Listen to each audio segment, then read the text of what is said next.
Call to order this special meeting for the City of East Grand Forks, Tuesday, May 23rd, 2017 is now 5 o'clock. Executive Assistant, please call roll. Mayor Steve Gander. Here. Council President Mark Olson. Here. Council Vice President Chad Grassel. Here. Council Members Clarence Fetter. Here. Mike Krzyzewski. Here. Henry Appel. Here. Henry Tweeten. Here. Mark Demers. Does term quorum.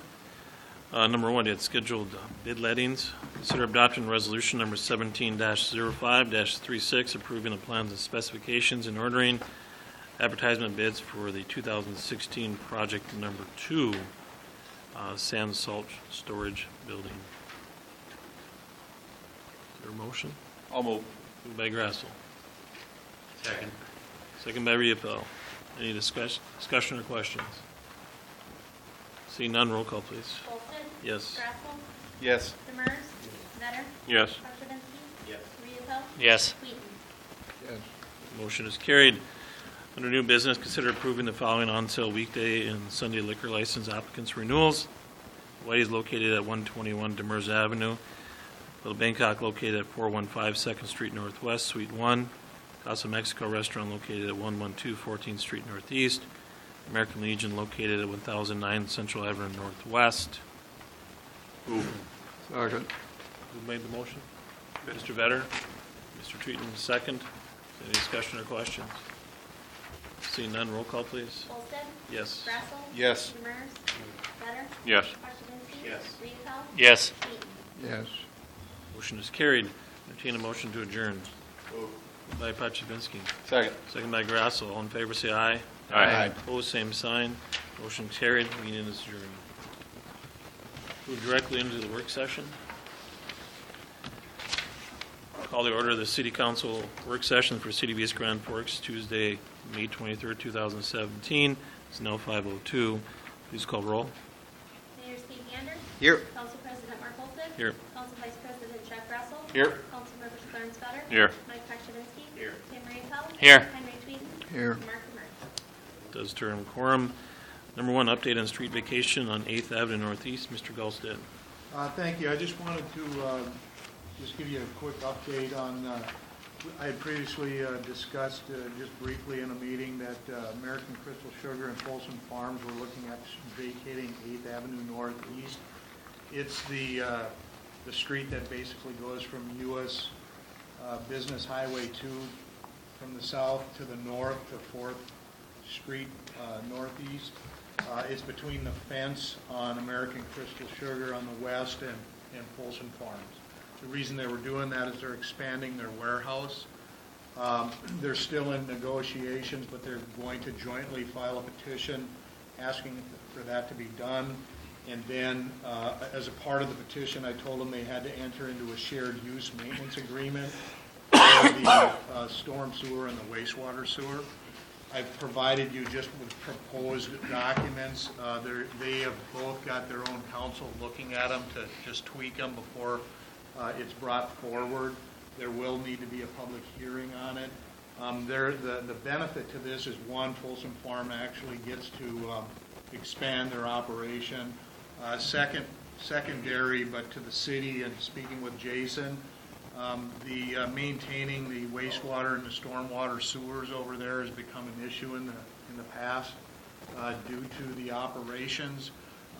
The stormwater and the wastewater will become a private line between the parties.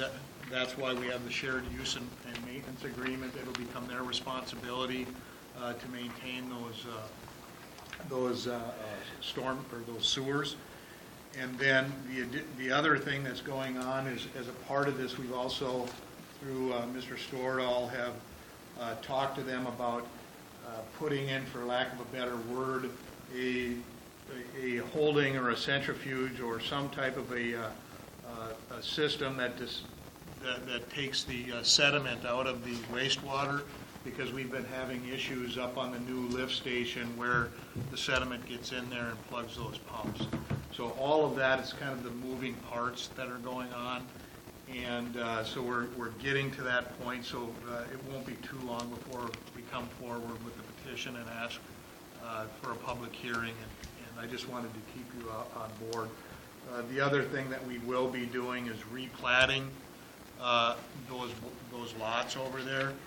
I have to include the Folsom Farms lot, but also the American Crystal Sugar lots, because after doing some more research, 9th and 10th have already been vacated, but they don't show up as vacated on the plat, and part of 4th is already vacated. That's inside of the American Crystal Sugar plant. So we want to clean that all up so that our plats indicate accurate description, so that we're not having to look at that in the future. And then also, we're also going to be putting in some easements over on the American Crystal Sugar, and then maintaining an easement in the vacated street for any electrical that's out there presently and doesn't have an easement. Does anybody have any questions for Mr. Gulstead? Okay, appreciate it, sir. You're welcome. And then this is what I handed out. Move on to number 2, loader repair discussion. Mr. Stodow. Thank you, Mr. President.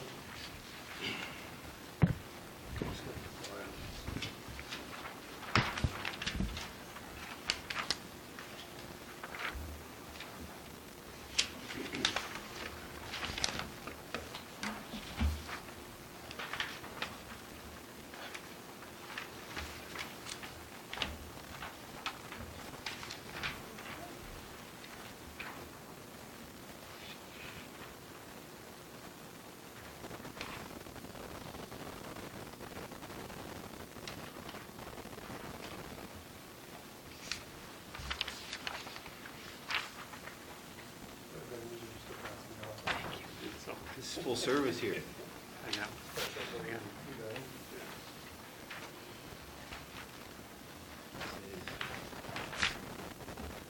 Original parts, aftermarket parts.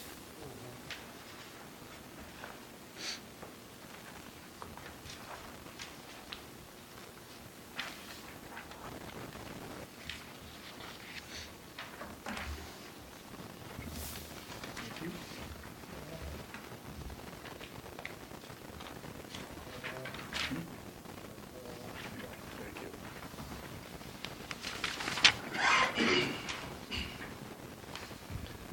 Okay, thank you, Mr. President. So a few weeks ago, we came in front of you to get approval to purchase a new loader and surplus for trade our old Unit 131 John Deere loader. During spring cleanup, we had some mechanical issues and brought it in to get a repair estimate. It turns out that there was a seal that went bad in the rear end. There was some damage to the rear end. So the repair estimate was $23,261.58.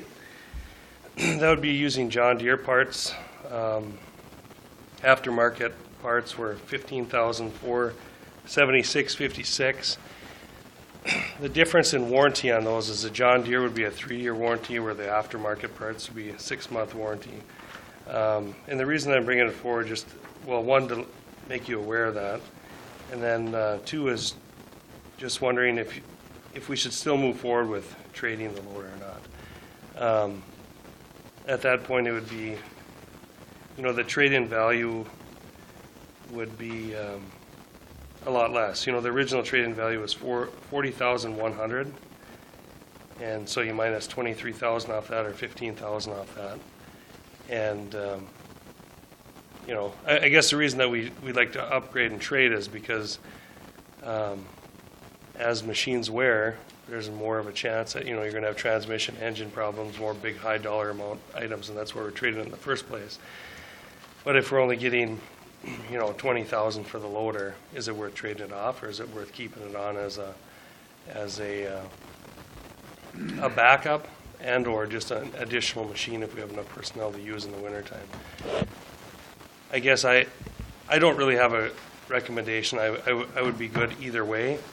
I did talk to a couple of you councilmen about the difference in cost, I guess. As far as, we were budgeted $200,000 for the new loader. The estimate came in at $191,751 for a new loader, and then you approved a push plow as well. I misspoke when I talked to whichever ones of you I spoke with. The actual estimate that was approved was $19,242 for the push plow. So after all that, we would still be ahead $5,845. And if we went with the aftermarket parts, we'd still be $13,630. So we still won't be under budget, or over budget, I mean. So I guess any thoughts or ideas from council on which way you'd like to go? Henry? Mr. Stordahl, Yes. what's the age of this piece of equipment? Ooh, that's something I don't have with me right now, I'm sorry. It's our oldest loader. Well, I think it's kind of like a case with an old car. You pay for a new one just through repairs. I think what we should do is we should put it into process to obtain a new one.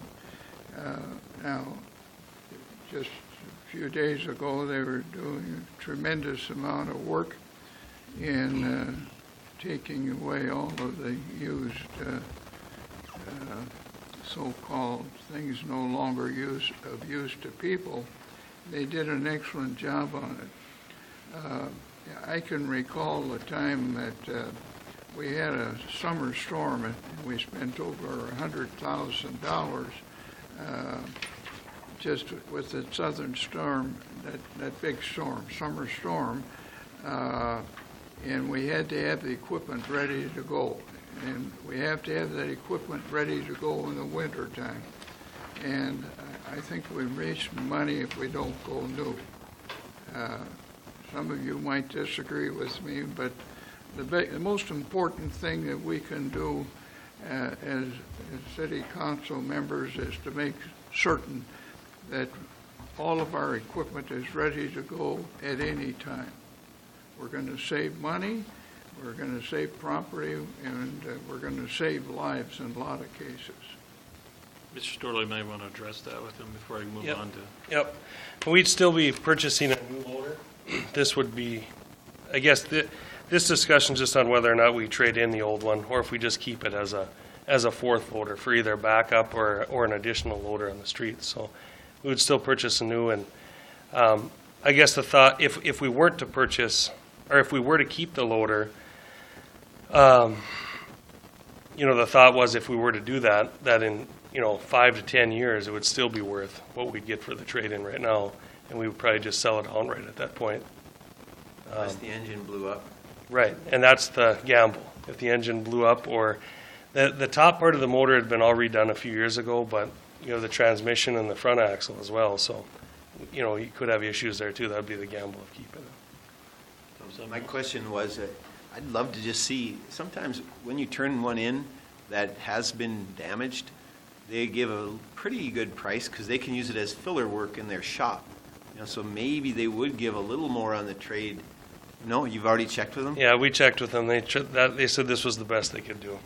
We checked with them a couple But I mean, times. in terms of the reduction, because they've been given a number like 40. Yeah. Did they actually give you a new number as it is? Yes, and that it was basically just the 40 minus the repair. Ah, Yep, So and they they didn't wouldn't budge budge at on it at all. Yeah, we asked a couple times, maybe they could, save on even the labor costs on themselves, but for themselves doing it, but, We hit that question kind of pretty hard in budging on it. yeah. my thought is, you had a plan to turn it in because it had kind of reached the end of its usable life. Yep. I'd probably follow through on that, just my gut. Sure. Chad?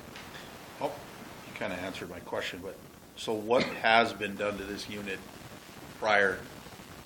So the motor's been redone? Part of the motor's been redone, and there's been other minor repairs, but nothing major to it. So, like, we haven't replaced any kind of transmission or, front end or anything like that, so.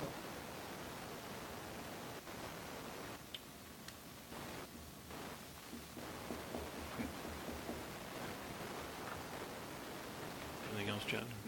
And this would be our number 4 Yeah, loader? yep. which we're fine with 3, we can get it done with 3. It would just, if we used it, it would probably replace, like, for instance, one of our trucks runs the industrial park with a plow on it. It would probably speed up that process so we could get other areas. Or if we had another person available, we could throw them in as a 4th operator. A lot of times we'll pull from our mechanics or wastewater staff to go out in the field when we have a big snowstorm or something. So there'd be an additional loader in those type cases. And like I said, I can see either way. I mean, I guess I don't even really have a preference either way. What would work. I guess my thought is if we get it, if it works and we fix it and it works, and then we just decide to sell it, we're not going to be out anything, from what I understand. No, if anything, we may be ahead, as it depreciates over time. We did a little checking, and it looks like about the same age machine that we're selling right now goes from anywhere from about 30,000 to about 68,000 was the highest one we found. And the one with 68 that was sold for 68,000 was actually lower hours than what we had lower hours on our machine than that machine did. So, and then looking further out, as you get, machines that were back in the 80s, you're still looking at probably $15,000 for something like that. So I don't think it's going to lose a whole lot of value. It's just that whole gamble with repairs if we have to do something major. So. Anything else, Chad? Nope. Nick? Well, I thought about this. I talked to Jason about it, and in my mind, it's kind of a roll of the dice. You don't know if the engine's going to go out or the rest of the transmission with the age of it. So I guess, like I said, it's a close call, and I would probably lean towards getting rid of it. Tim? I'm kind of looking at it from the perspective as a backup. If one of the other 3 goes down, you'd have that one available. But in the meantime, you can put it up on the market and see what the market bears. Maybe you're going to get 50 for it. Better than trading it for 15.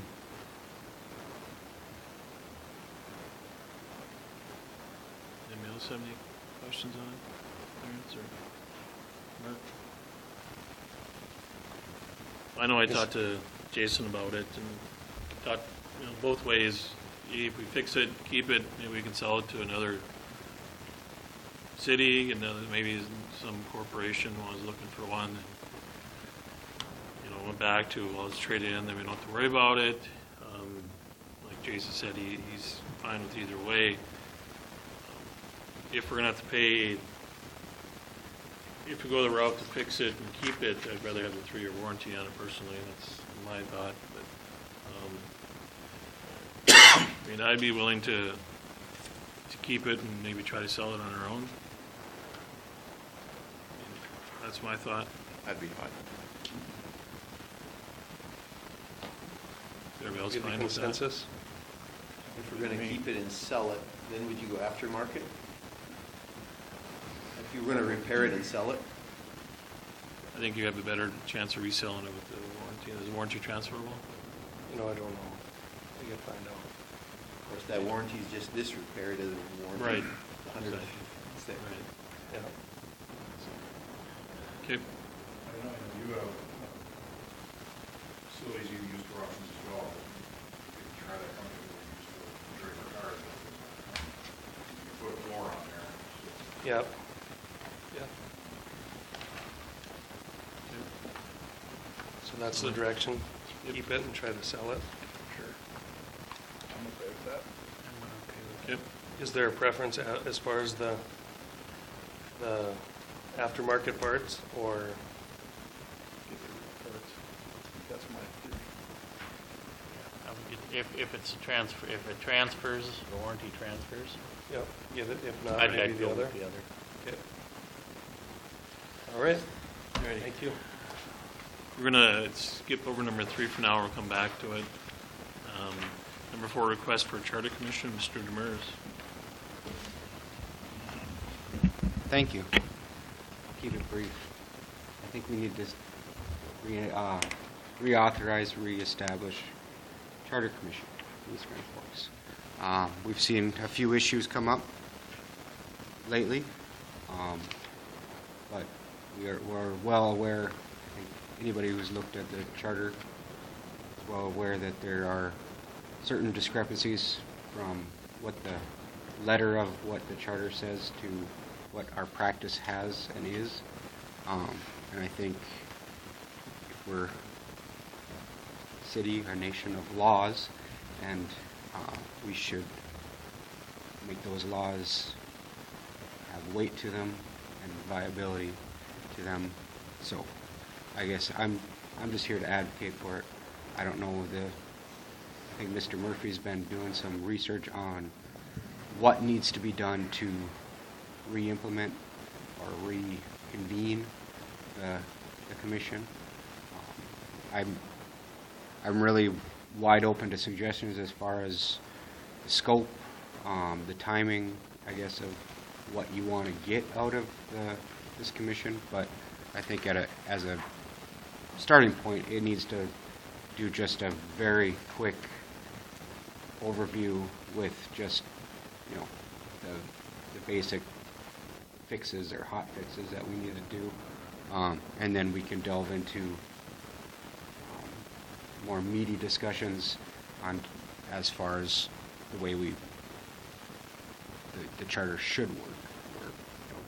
But I guess, like I said, I would maybe defer to Mr. Murphy and see what his research has showed as far as what we need to do to reconvene, and then if anybody wants to go from there. Thank you. I guess what I found so far is that of the members from the last time that the Charter Commission met, which from my memory serves that it was sometime in the 90s, there is one member that is still in the city and still alive. So they would not be able to reconvene a quorum of that, so the council then would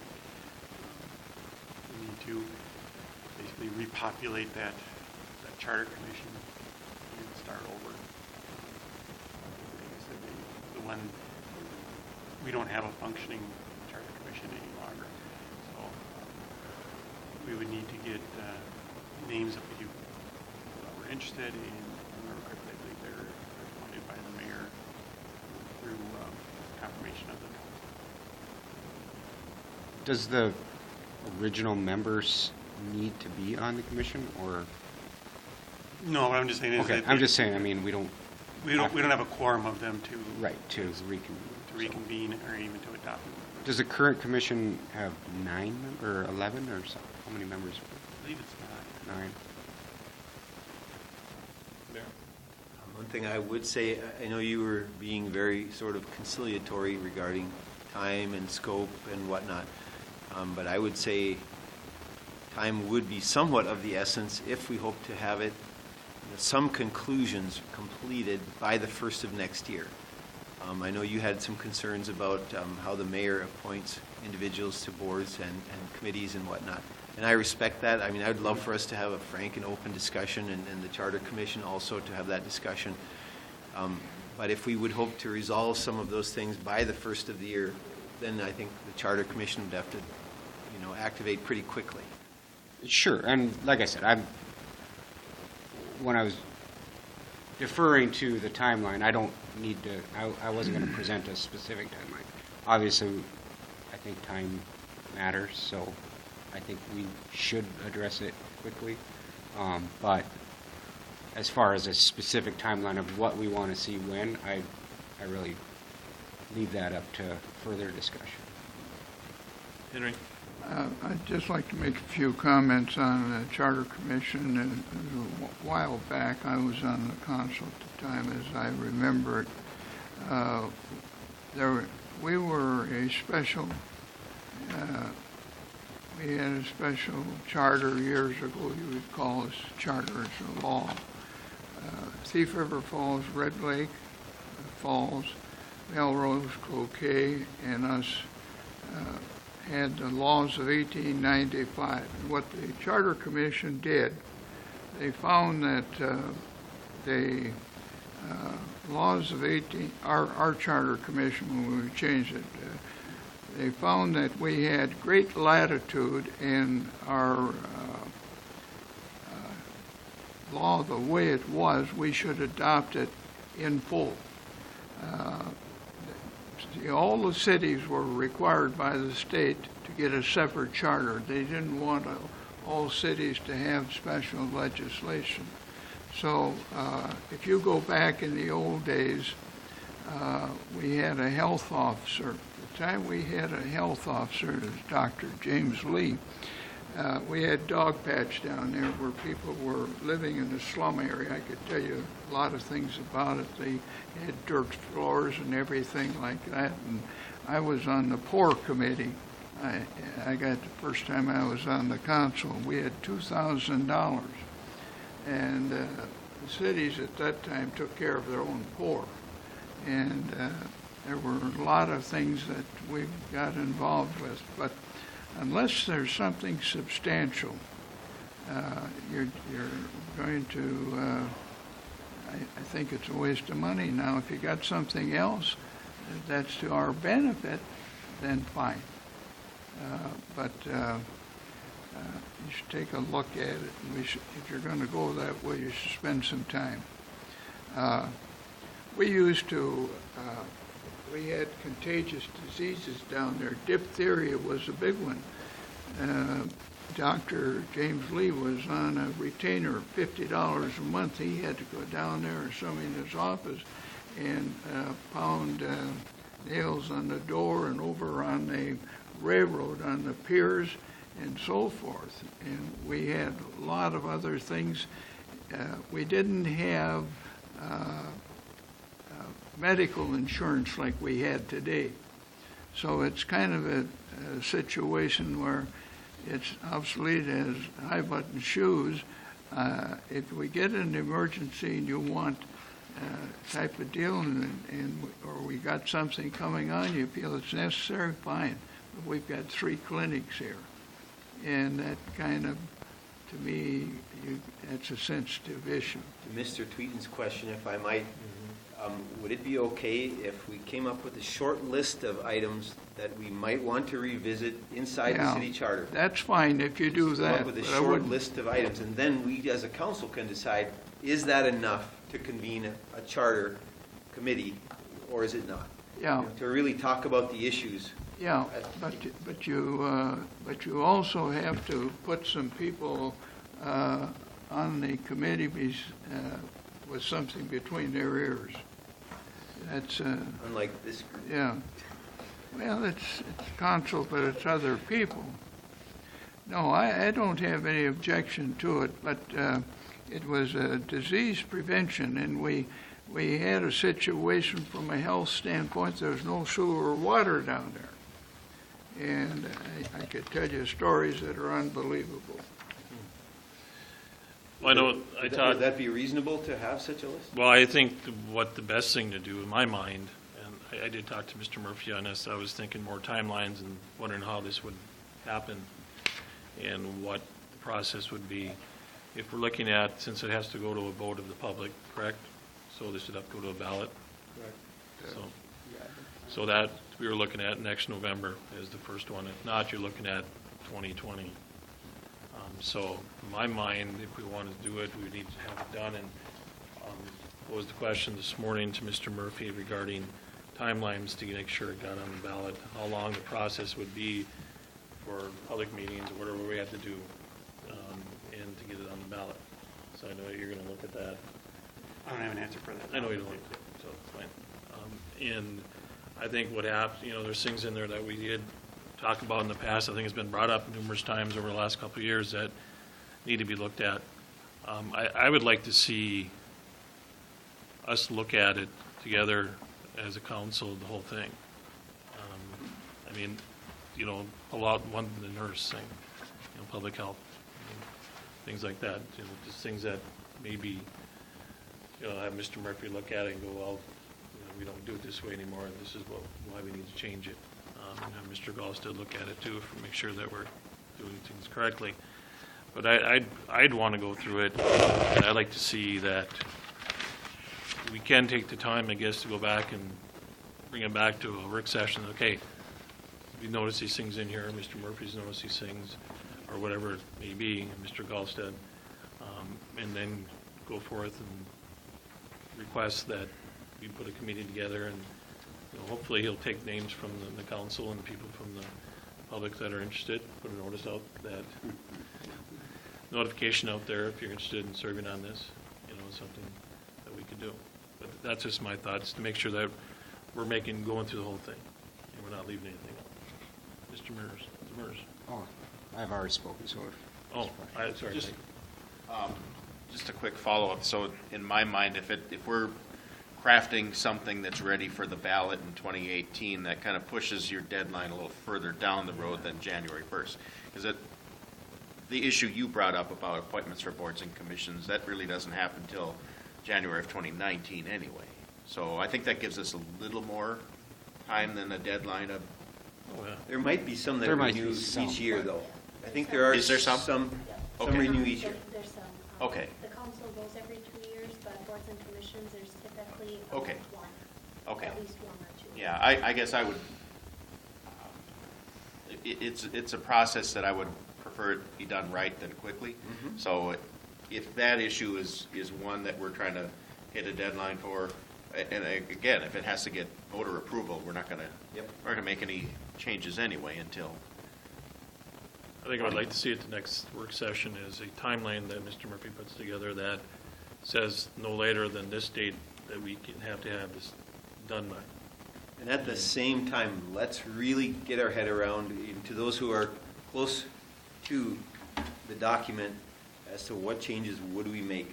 Because we don't want to reopen this every 1 year or 3 years or 5 years. It is probably a 10 or 20 year thing that you reopen this. It's like amending the Constitution, really, is what this is very similar to. You have something else, Mr.? Yeah, thank you.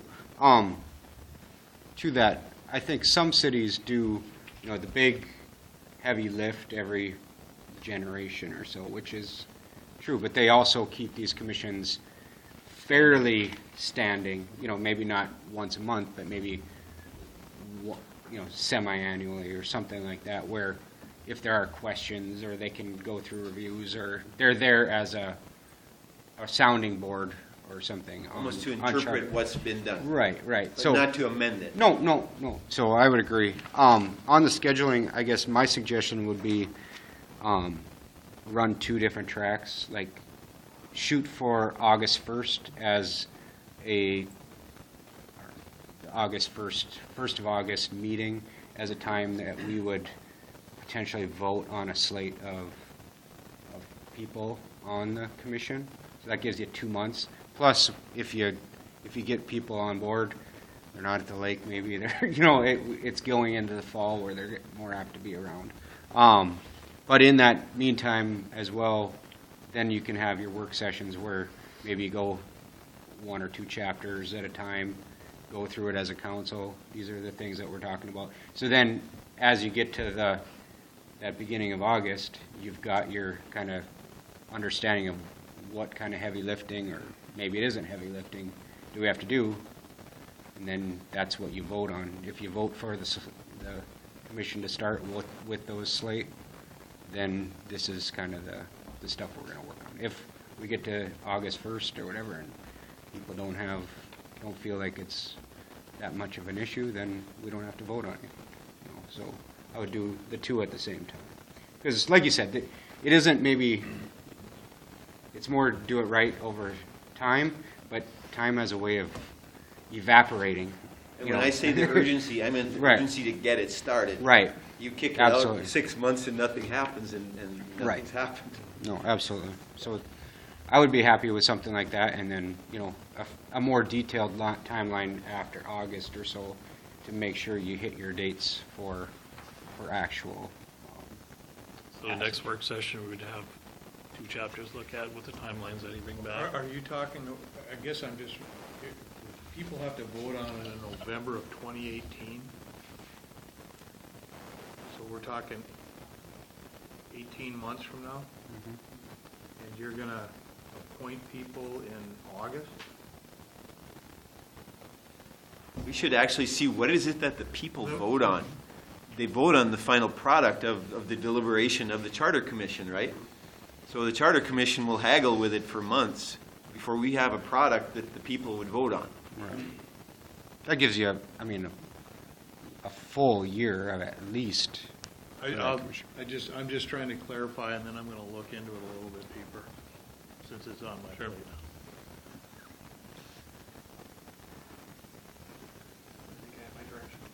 Maybe you have something? I was just gonna say, dealing with the special election, we had to notify the county 74 days before on what it was gonna be. Our wording had to be done so many days before. But it wouldn't be I know it's not a special Right. election, Okay. but to get a question on the Okay. ballot, it would be a similar process. So you're not gonna have until November. We're gonna have to, and it'll be part of the timeline, notifying the county beforehand, so I And think. that's what I'd like to see. And it was, you have to have 2 readings. We've done just a single, when we changed the election dates, it was probably 2 months before or so. I that just we want had to make sure it's in paper so we can see it, that we know it. Right. And then the only thing I was gonna say, if you're gonna contact the county, I'd do it right now before Rob Olson leaves on the 31st, because he's gonna be the historical, or Rob Wagner, excuse me. He's gonna have the most information regarding timing and issues, because he's retiring. It's gonna become a little bit more difficult to get those answers after that. No, but Michelle Cody runs a lot of the election stuff, so she would be able to answer a lot of questions. Okay, does anybody else have anything? Appreciate it, thank you so much. Number 5, discussion on deer feeding ordinance and survey, Mr. Murphy. Thank you. I put in here as well a bunch of the information that we received from the DNR as far as their whitetail deer information packet for their deer management plan advisory committee. If you haven't read it yet, and if you do have an opportunity to, you might want to read that. It is kind of interesting. It goes through what the original range was prior to European settlement, how farming and forestry has changed it, and climate, the deer, the winter management, and that kind of fun thing, and how it ebbed and flowed, and how back in 1971 they actually did not have a deer season for the population. It's kind of interesting, and it talks about how the predation works and survivability rates of deer and with different types of habitats. But what it gets to is the main point is their biological carrying capacity, what level of deer population can an area support healthy, at least export in a healthy manner. We did receive, Mr. Kochevsky forwarded an article in the Star Tribune where they talked about where the deer populations have gotten quite expansive, particularly in the metro area where they've apparently got across that carrying capacity and they are undernourished and those type of things.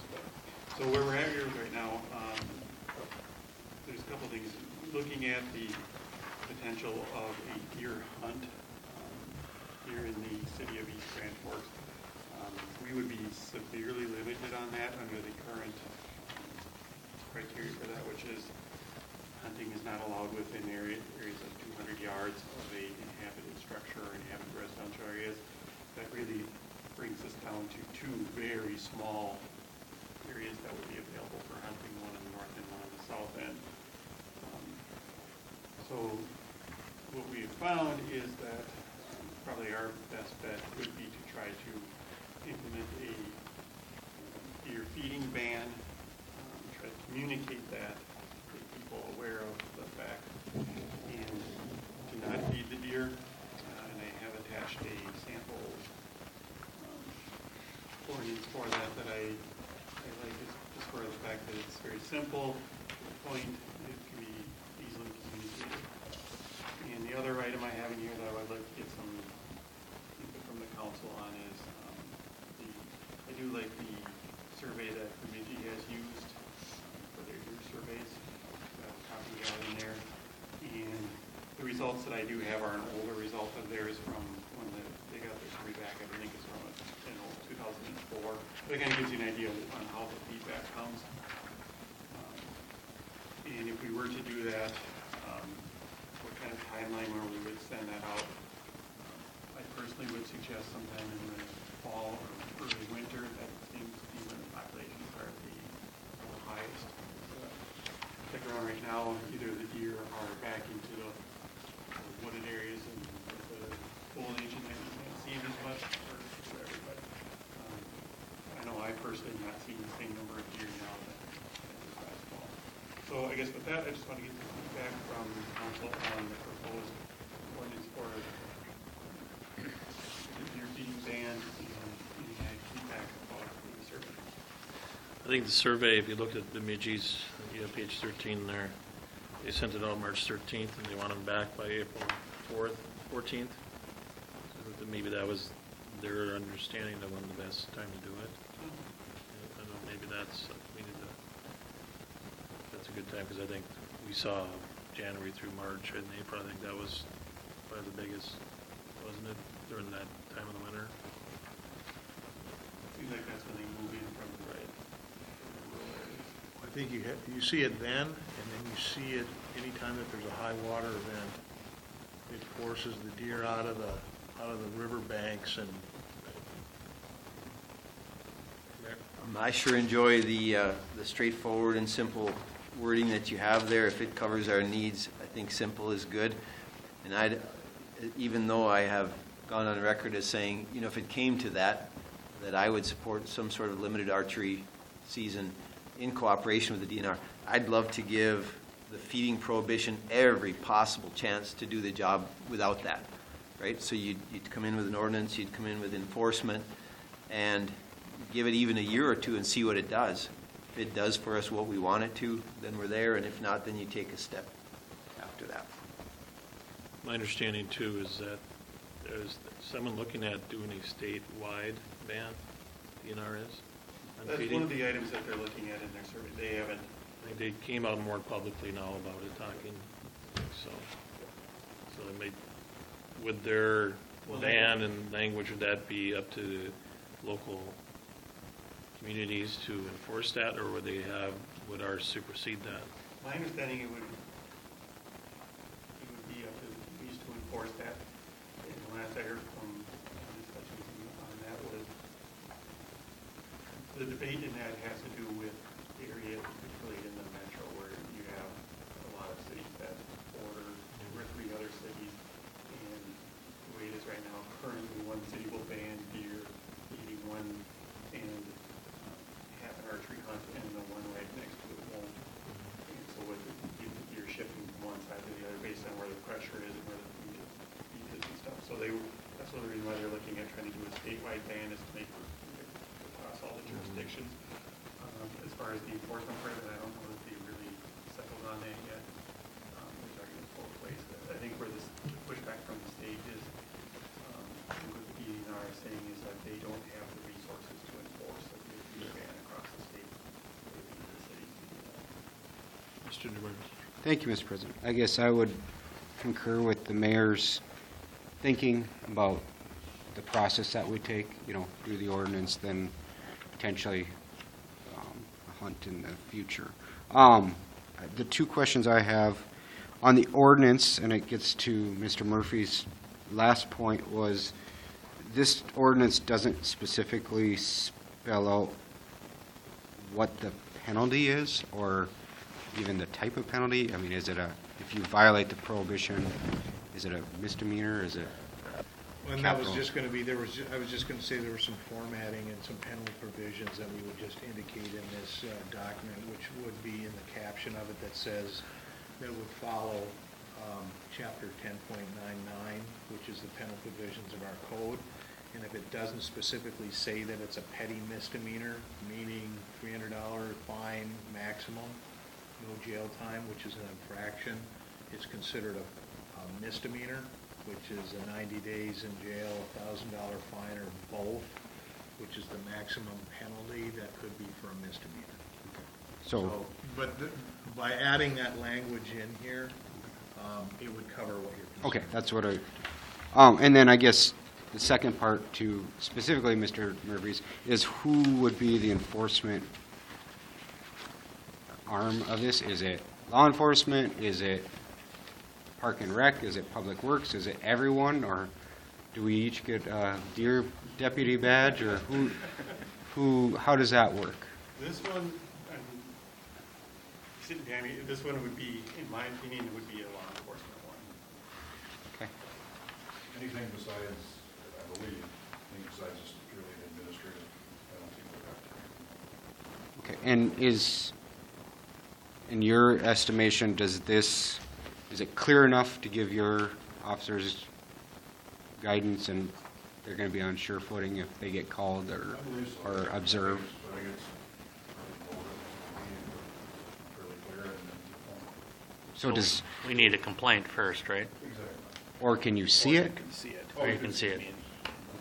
More often than not, if they're either they're going to be dumping food somewhere, which hopefully we would possibly be able to get from the address and complain about that, and then we'll figure that out, if it's repeated. Try to use conservation to figure out some type of way to monitor that, or if it's in someone's yard. Either you're doing it on your own property or in some city property. Unless they're just getting into a garden. You Well, I know, we mean, gotta be the only careful, we gotta be careful on that, That yeah. would be an exemption, obviously. Yeah. That's one of the exemptions in there, if it's Fruit trees. yeah, in garden, plant vegetation. And I think as Nancy can attest, usually we don't have a lack of people peddling on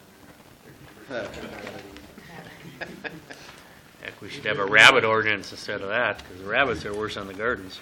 The one issue is with enforcement is truly private property, you know, it becomes issues on getting on that private property to be able to enforce. Enforce it. Well, I guess I would hope the education that would come along with any ordinance would, people are aware that this is now against our codes. Hopefully we can stop. Is it going to stop everyone? Probably not. But I think it would deter some of those people that maybe just doing casual cleaning.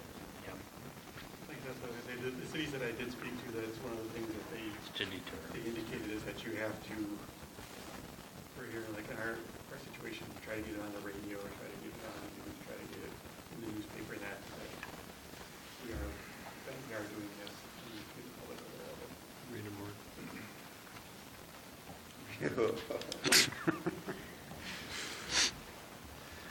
Yeah.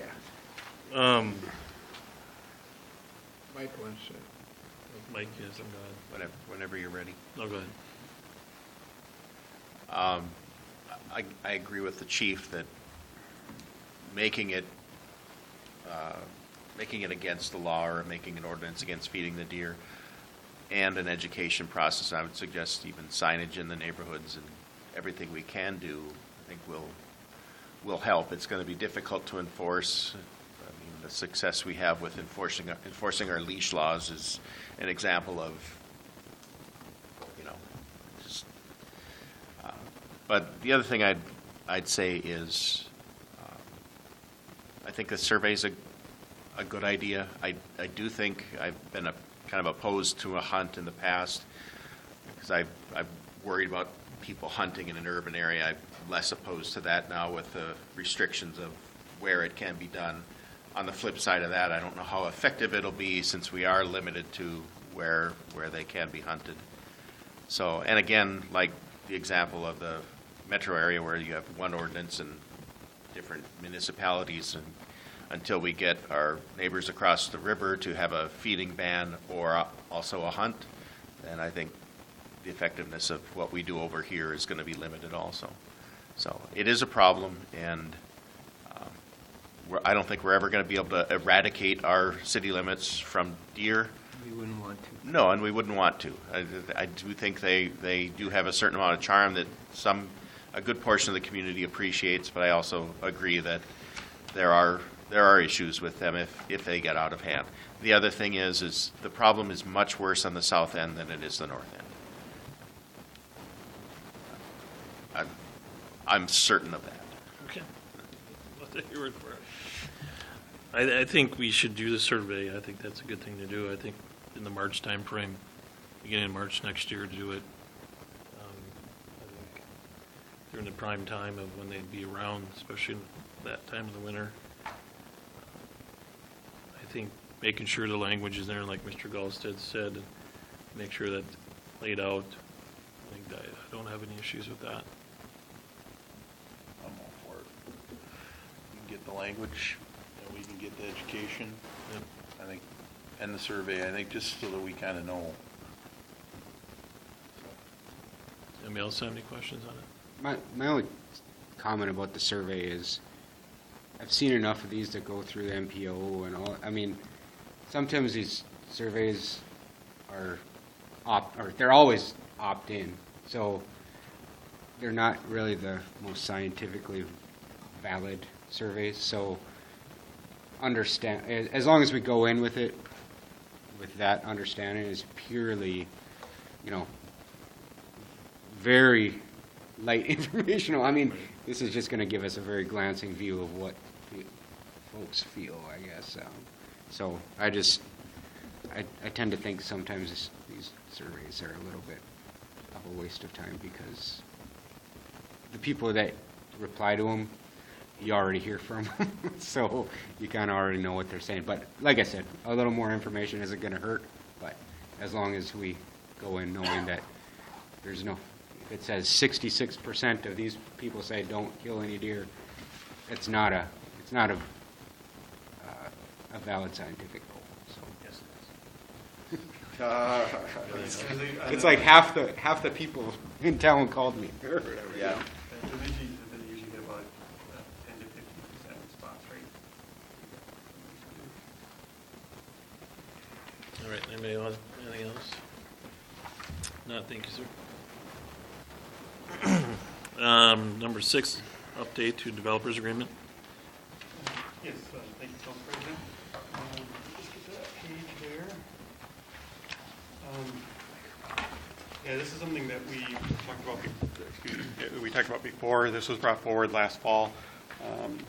What was talked about then is we were going to be getting a new mayor and a new council member, and so the opinion at the time was to bring this back when the new mayor and the new council member have had a chance to get involved, get their feet wet, and become accustomed to the workings of the city council. So we think that you guys have got enough time in, so we figured to bring it back. And the timing is somewhat, I guess, appropriate due to the fact of what we've been dealing with on the Point of Woods 5th and 6th over there. So I guess what we're saying is, what we found is the current developers agreement that we have in our assessment policy have a couple of deficiencies that we're trying to correct, mainly as we've seen in the last year, where properties are in new subdivisions are getting sold, houses are being built and constructed with people living in them, yet without all of the utilities, particularly the street pavements and that being put in, so then the costs of that are unknown.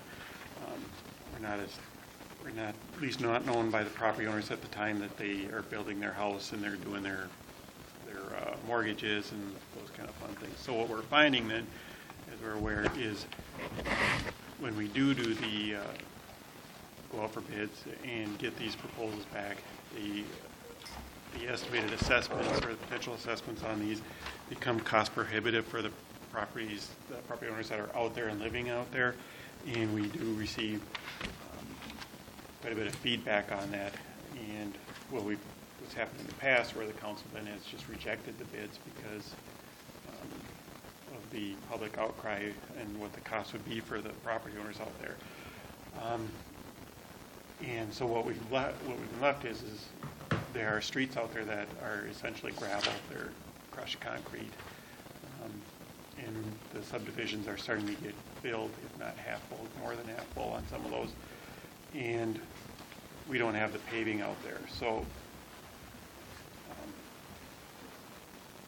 when the council does do that, because eventually that will have to be paved, and so if we do that, the cost of defending any assessment appeals, and if those assessment appeals are successful, the cost of the shortfall that we would not receive then are going to be borne by the taxpayers overall throughout the city. So what we found, we looked at what other cities do.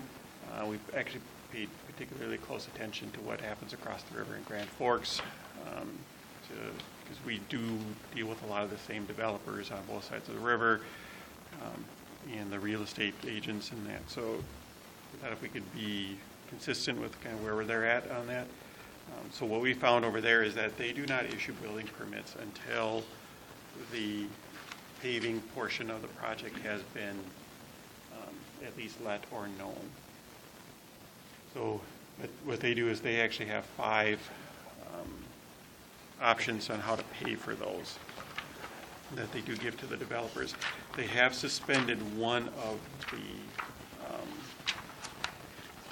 the options here for a while, because they're trying to spur a little bit more development out there. So the options that they have for the financing is before a contract of any city constructed facilities in a new subdivision will be awarded, the developer shall deposit with the city auditor cash or negotiable securities in the amount of 50% of the contract price of the facility, plus all legal, administrative, engineering, financing, and contracting costs. Otherwise, they have the option, the developer may make this deposit described in the previous paragraph in 4 equal installments. First installment to be paid prior to the awarding of the contract by the city, and each subsequent installment is due on or before June 1st of each year, and that the city charges interest at 2% over what the city receives for the interest rate. The third, and this is the one that they have suspended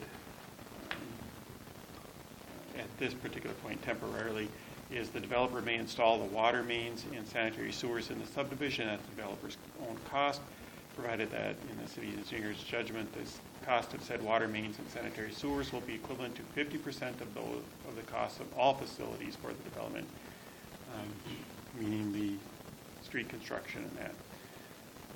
Number 4, if the developer may install all facilities at the developer's own cost, and the facilities installed by the developer shall be constructed in accordance with the city's construction standards, meaning it has to be approved by our city engineer and that.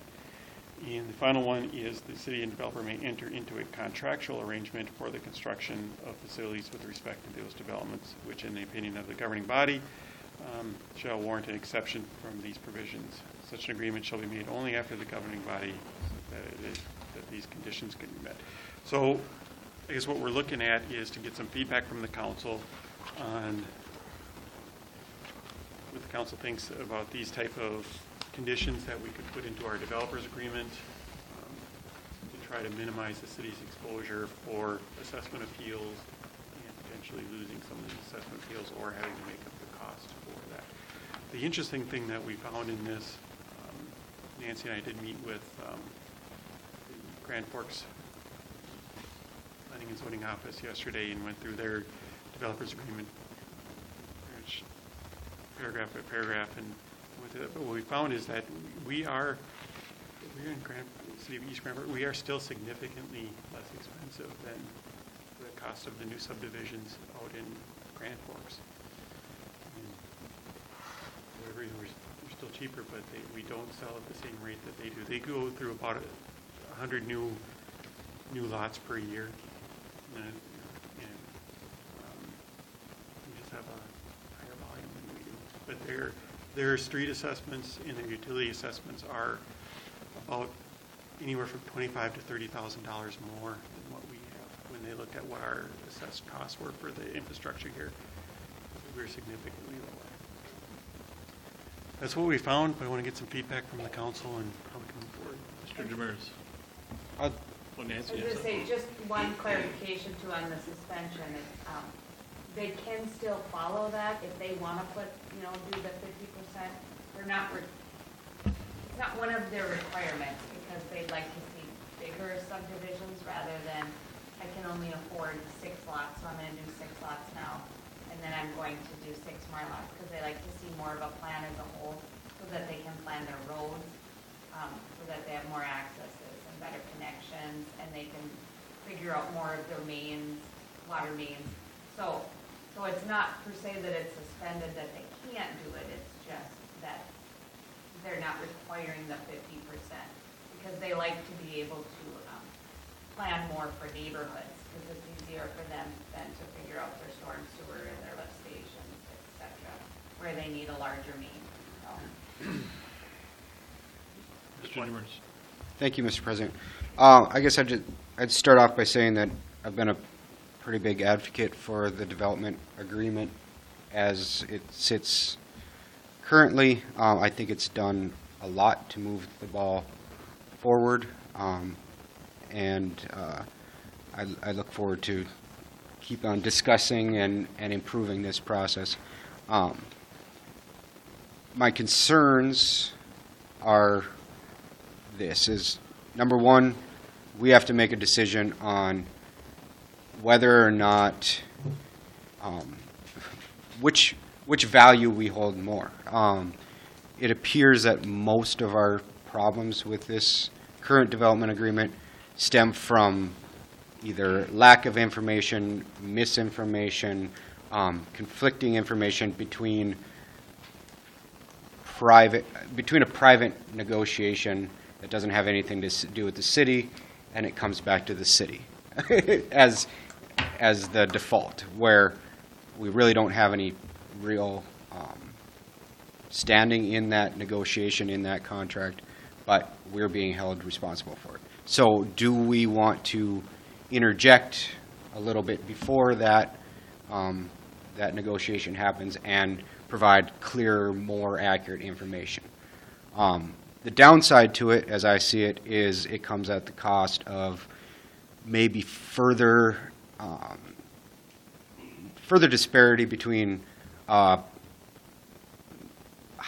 market in Grand Forks and a warm market in East Grand Forks, somewhat having a cooling effect to making us a lukewarm market in East Grand Forks. Putting that type of those constraints on developers may come at that cost, and we just have to decide which direction we want to go. Do we want to constrain development somewhat for information purposes that ultimately we haven't been a part of, and I don't know the answer to that.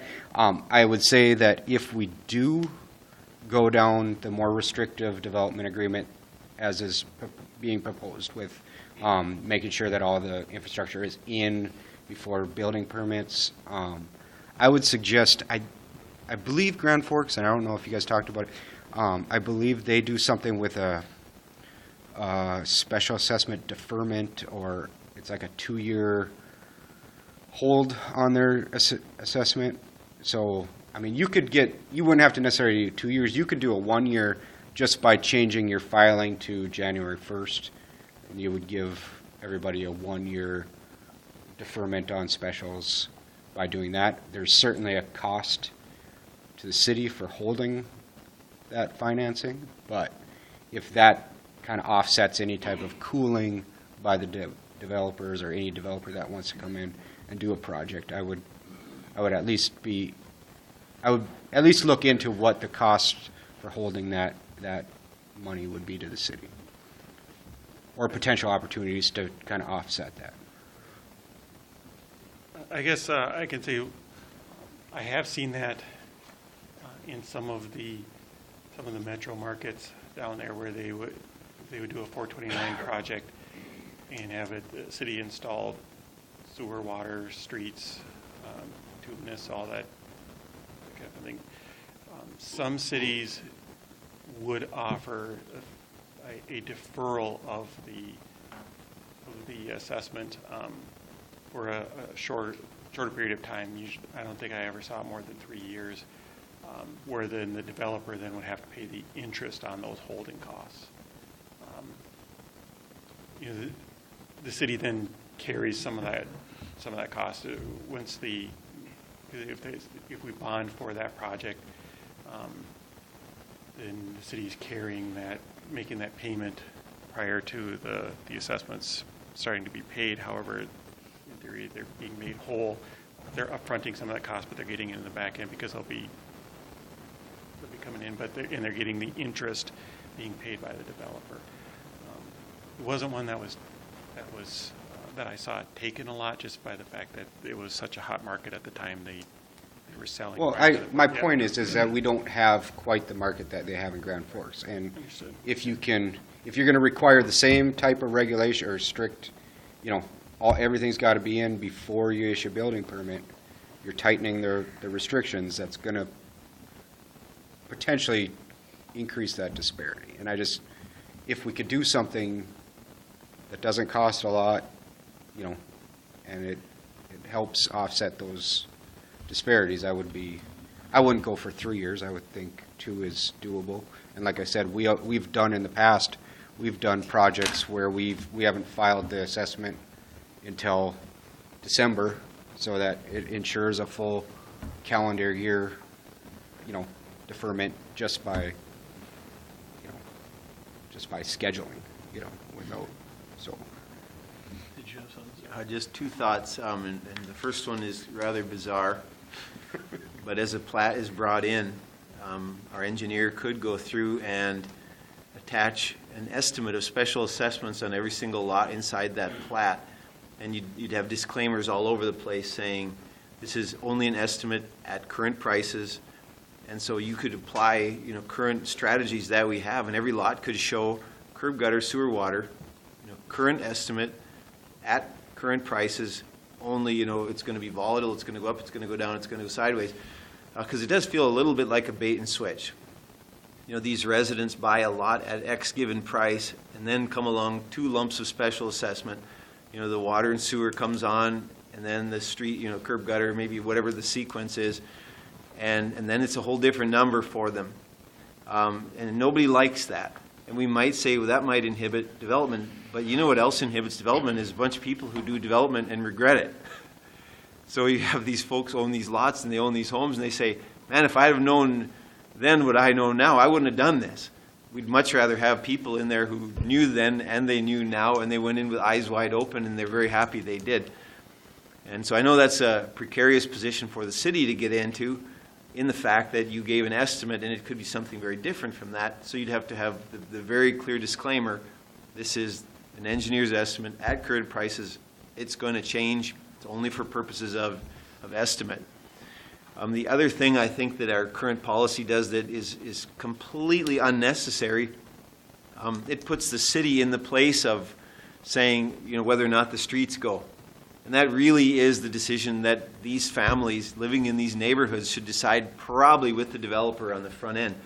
So how do we get ourselves out of that position of saying it goes or it doesn't, and then funding is allocated like this? Because it's really not, it's inappropriate for the city to be in that position. We don't have to be that one.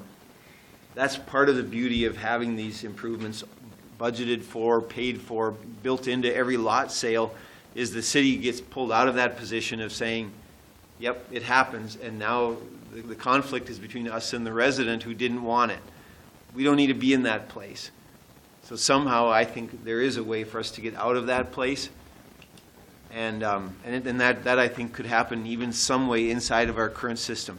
How do we get ourselves out of that place of being the one to say, yes, it's going to go, or no, it's not? The developer's agreement already does that. It states that the street will go in within 3 years. And I would say, too, So I mean, the developer's agreement technically kind of takes that away from us. When the developer agrees, we don't allow them to record the plat until the developer's agreement is signed. So they're fully aware that once it's recorded, that 3-year time period starts. The issue is then when those lots are sold, Yes. the property owners aren't aware of that. Yes. Where are we on this development that we talked about last week on the 3-year timeline? Well, that half of it is getting done because it's in the development agreement. Half of it is not because it was platted before we had Okay, one. okay. And the other issue is too, is we can prepare all the estimates we want, but they don't come in to us until they've already bought the lot. So if the developer isn't giving them the estimate, we still, they're still kind of under the assumption, they just don't know. I mean, that kind of we could do all the estimates we want. We could, the city of Grand Forks have recommended maybe doing a bond or doing an assessment roll that was, you know, something similar to that, and then recording it with each deed, so that when they do it, you know, when they pull the deed to look at it when they purchase it, unless they pay cash for it, it's with the deed. But again, still, I mean, when you go and you buy a lot or you buy anything like that, you're signing 35 pieces of paper, so. But I think the more we go in that direction, the more we're trying to be forthright. We're trying to, you know, put it out there as clearly as we can so there are no surprises.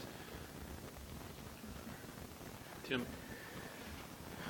What we're getting to is the developer has to be accountable in some way, shape, or form. He's got to give them an amount.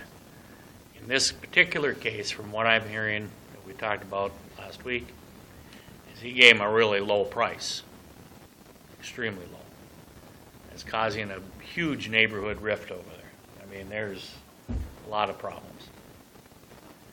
So I think that we have to do something where they have a pretty good guesstimate as to what it's going to be. I like the idea of, let's throw it on the developer, let's make him put the streets in, the curbs, the gutters, they're in. Then they start building the homes. They know exactly what that cost is going to be.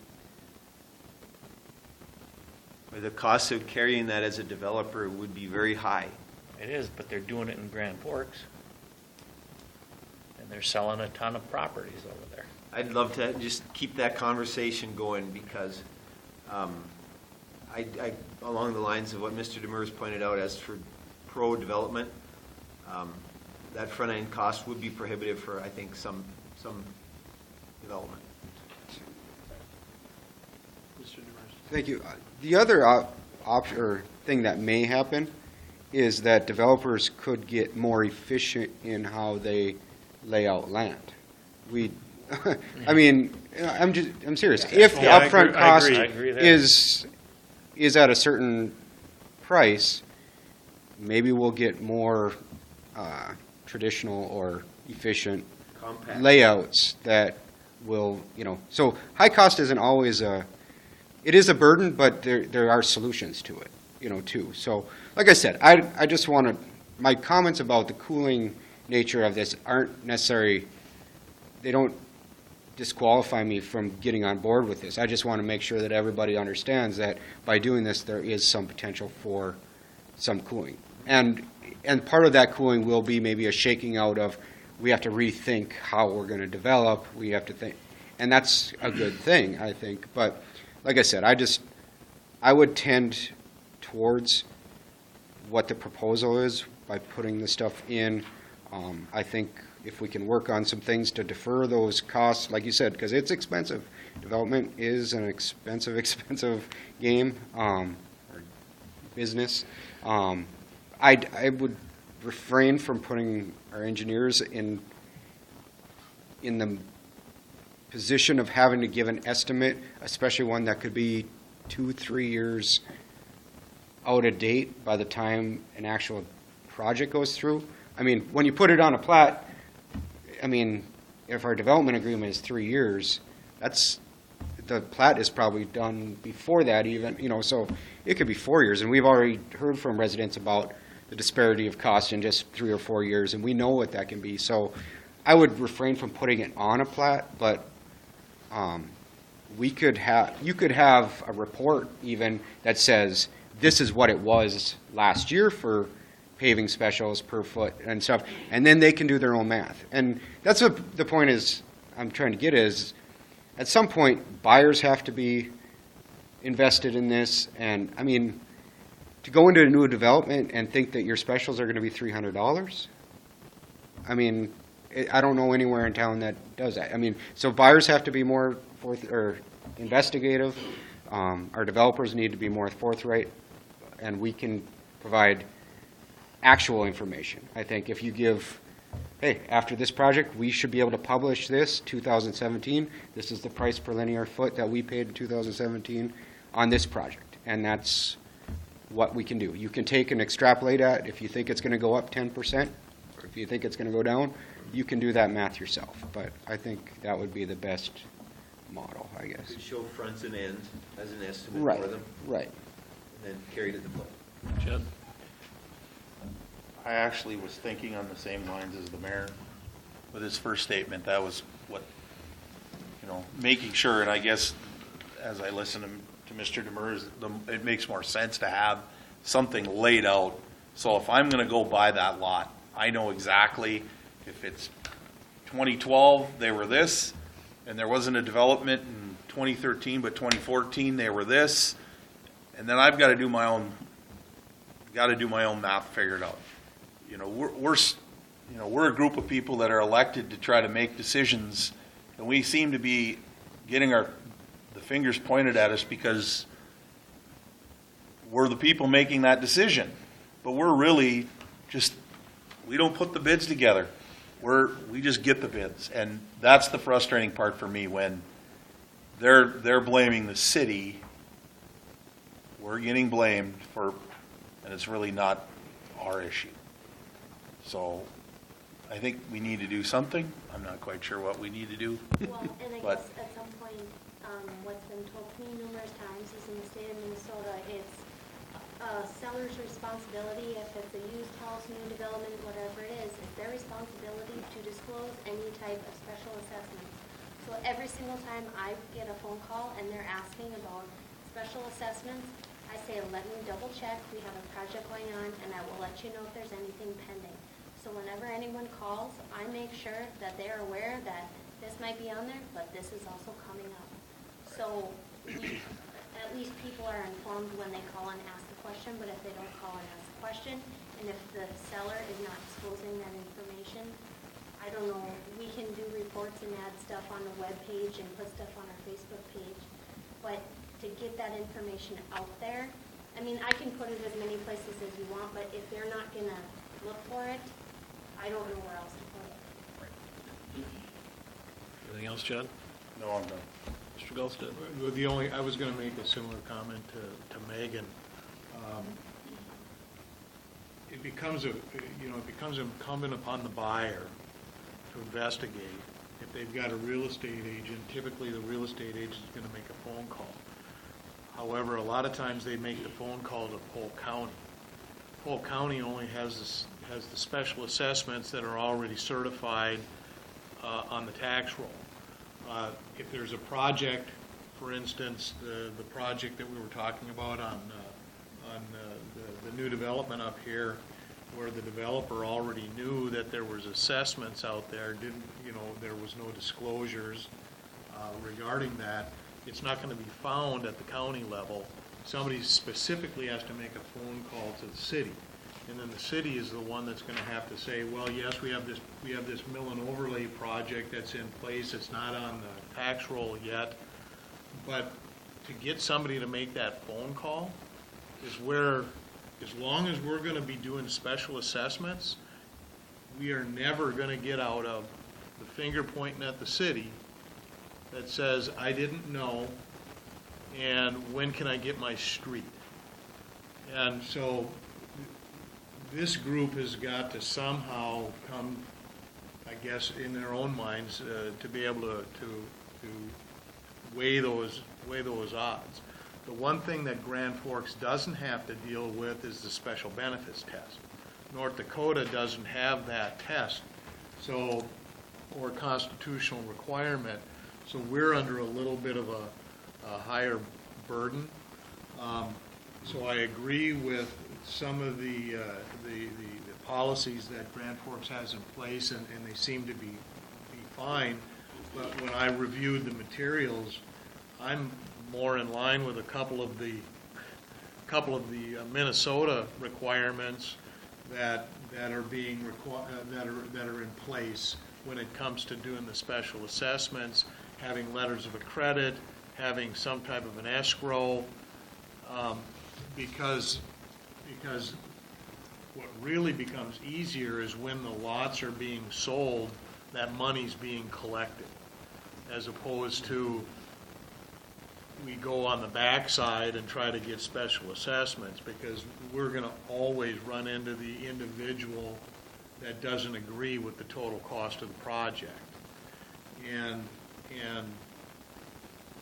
we're always, and that comes to where we are in this new project that we're dealing with, we really need to, based upon my opinion, hire an appraiser right now in this last go-round to get out there and get ahead of this thing based upon the new estimates or the new bids that are going to be coming out. Because from what I can see, people are actually putting in objections before they even know what the costs are going to be. So they're already lined up to object to everything that we're doing. And we're going to need our own ammunition to head that off before it even happens. So I agree that there's a cooling effect by requiring them to hold on to the costs, but you're always going to have that if we're going to do a special assessment. There. I'm going to come back to my broken record. I think there would be a way to do an engineer review of a plat and show at 2017 prices, totally just an estimate, and then, because you've broken it out per lot. That's what you've done, and you've shown a benchmark of 2017 prices. So if it's 4 years later and prices have gone up 40%, they still have the ability to come back and bring that into that unique character of that lot. If they've done it on some sort of a deed entry to give an estimate, I think that's great. I think the more we can be upfront with people, with the necessary disclaimer, not some empty disclaimer, but the necessary disclaimer that prices will change over time. We can't control that. I feel we owe that to them as best we can do that. Mike? I think that's a doable thing, but you use the word this time around, a review of past projects, and just stay away from the word estimate of what a future project would be. I think if you don't use the word estimate, you just lay out, here's what this past project cost per foot in this year, and absolutely have the disclaimers that you include. Just get away from the word estimate and use the word review or cost of past projects or completed projects. Somehow it has to apply to that project and that lot, and that's where it becomes an estimate. I mean, it's just that. But we can talk They can do about their it. own estimate of, so you want to attach a number to a newly platted lot? Yeah. I would say maybe instead of having our engineer do it, maybe as part of the plat process, you require their engineer to do it. I mean, this is a negotiation between private parties, and obviously we have to come up and certify the plat and approve the plat, but they're going to have the engineering already invested in putting that plat out or the surveying out. So if they're going to do it, maybe you just have as one more of those tick marks is project estimate or full utilities estimate, and then you have who's responsible for it, developer cost or whatever, because there is a cost to doing that. We do that every time we want to do one of these projects. We hire these guys and say, go tell us what it's going to cost. So for us to do that I think that should be on the developer, I guess. Or, when you look at the developer agreement, there's multiple options. Some of them are full, developer, some of them are mixed or whatever, but you just add that column in. And My concern with doing the developer is we'd be right back where we are now, potentially a low ball to sweeten the appeal of their lot. Then also their engineer does not know exactly how our engineer calculates front-end benefit and side-end benefit and all that. I'd like it to be as close to what's really, if we don't change this, if we go ahead with the same kind of specials type scenario that we have now, then our engineer would have to do, to calculate front and end benefit in our current math. and then the other comment is if we're going to require the utilities to be in place before we issue a building permit, then the estimate doesn't really matter. Correct. Then that's Because, all over. yeah, because then we Then you know, or I would say they don't even have to be necessarily in place. You could have an accepted bid for all three of them. If you knew what the price was for all three of them, then you could issue a building permit. And I agree wholeheartedly, if the developer puts the streets in, then the developer allocates cost to the lots. We don't have to be part of that. Anything else? Just one follow-up question about what Mr. Gallstead brought up with appraisals. Who pays for those appraisals? The city? The city does. I'm not in favor of spending a dime on that, and I'll just say, I'm not. We're gonna have to. Well- I hate to hit you with that, but we're gonna have to. What if we don't approve a project until everyone says I'm on board? Because I am not going to vote for paving a street with 4 or 5 people saying I'm going to object to it and appeal it. I mean, fine, just don't have a paved street then. That's where I'm at. I don't want to spend a dime on appraisals. If you're willing to go that route, then you won't need the appraisal. Okay, good. But I agree. Mr. Emery? Do something? Well, I guess I kind of agree with, maybe rather than putting it on an estimated cost, maybe you could give them, like you said, a 2017 rate. Here were the rates for the water, the sanitary. Don't give them a full cost. Let them do the math, based on the size of their lot. Yeah, show them the yellow lines where this is a front, this is an end. Here's the per foot for an end, here's per foot for a front. Do the math, figure it out, buyer beware. According to if I'm reading our policy correctly, there isn't any end benefits on a new development. Well, internally there could be. Well, according to it basically says that the new property owners are paying 100% of the improvement. Right, but if you have like a 7-block development, you could have end benefits within that thing, right? It doesn't extend outside of the development.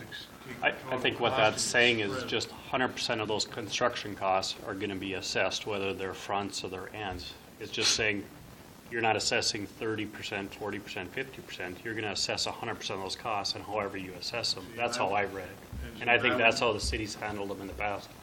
Because there has been end benefits on new But construction that in was the in past. in 211. This is when we did it, and what we were talking about when we were doing it at that time is so the end benefits and those types of things were going to be for repair, maintenance projects. And that when we were discussing it, the new construction was going to be borne by the new development, so that you don't have these arguments that we paid for all of ours on Laurel Drive, and now you're making us pay an end benefit on this new street construction. So whoever was within that new zone, you just turn around, or your new improvement project, however you want to divide it out, you take the total cost of it and you distribute it amongst everybody in there based upon a front foot, and it pays for those side streets, it pays for everything that's within that project. And then you don't have these side issues where you're not being fair to me because you didn't have, this development wasn't in place and you didn't pay for my end benefit. And that's the way when we were discussing it at the time, we understood. I don't know if Nancy has the same understanding. That was the understanding that I had when we developed that. I wasn't under the understanding that there couldn't be a breakout within. I mean, you could have fronts or ends within, but it was just isolating a new development from a maintenance type project. And, you would just, if you plop a new development in the middle of a bunch of existing, there was not going to be, like you said, it was going to be wholly paid for by that development. And you could divide that out within the development however they wanted, but it wasn't going to extend. There wasn't going to be end benefits outside of that development. One challenge you have on this one, though, is the 160 feet of that street runs along the side yard of the old development. There's always going to be side And there's a yards. driveway on Right? that. And then one of them dumps a driveway into that. So you can't argue there's no benefit there. But I would myself try to limit the end benefit to that 160 feet. I wouldn't try to do the whole development.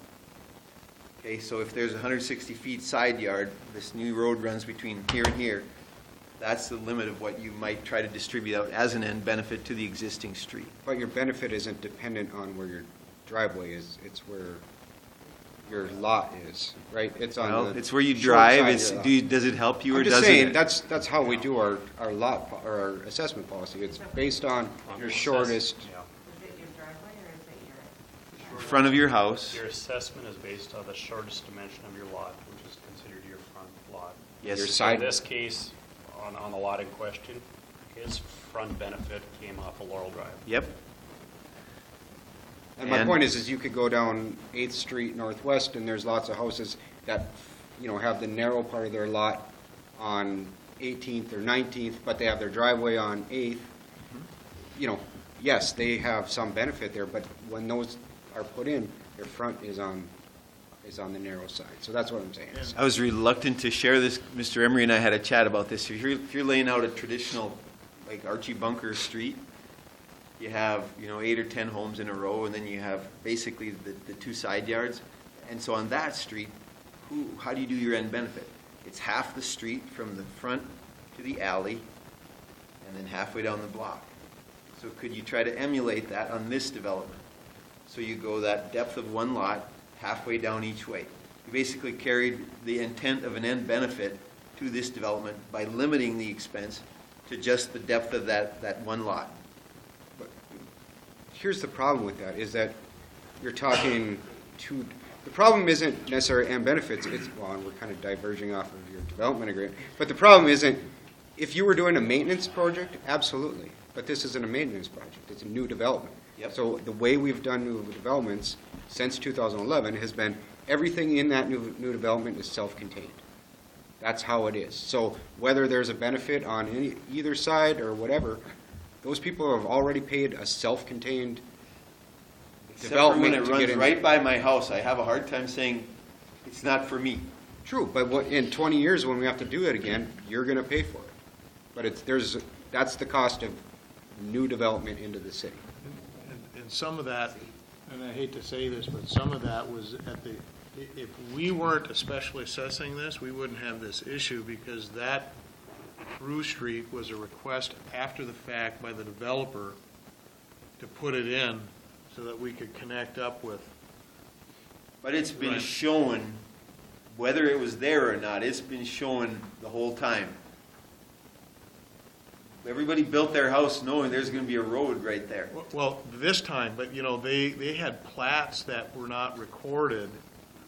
So, yeah, so I mean, it's just one of those things where I agree with what your concept is, but getting back to the whole development agreement discussion, we wouldn't be having this conversation if we were requiring the developer to put in his infrastructure, because it would have been paid for, and he would have at somehow, or at some way, shape, or form included that into the cost of his lots.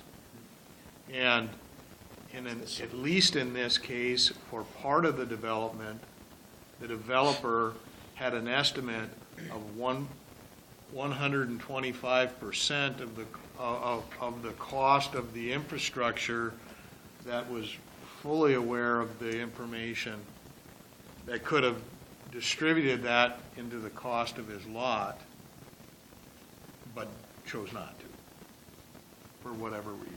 David? Thank you. Yeah, and I guess that was all good discussion, and I appreciate that. And I think that does a very good job of illustrating the point of why we have to come up with some sort of a solution in this developers agreement going forward to get these costs taken care of and assessed. And I think I understand the idea of cooling the interest of the developers by adding some of these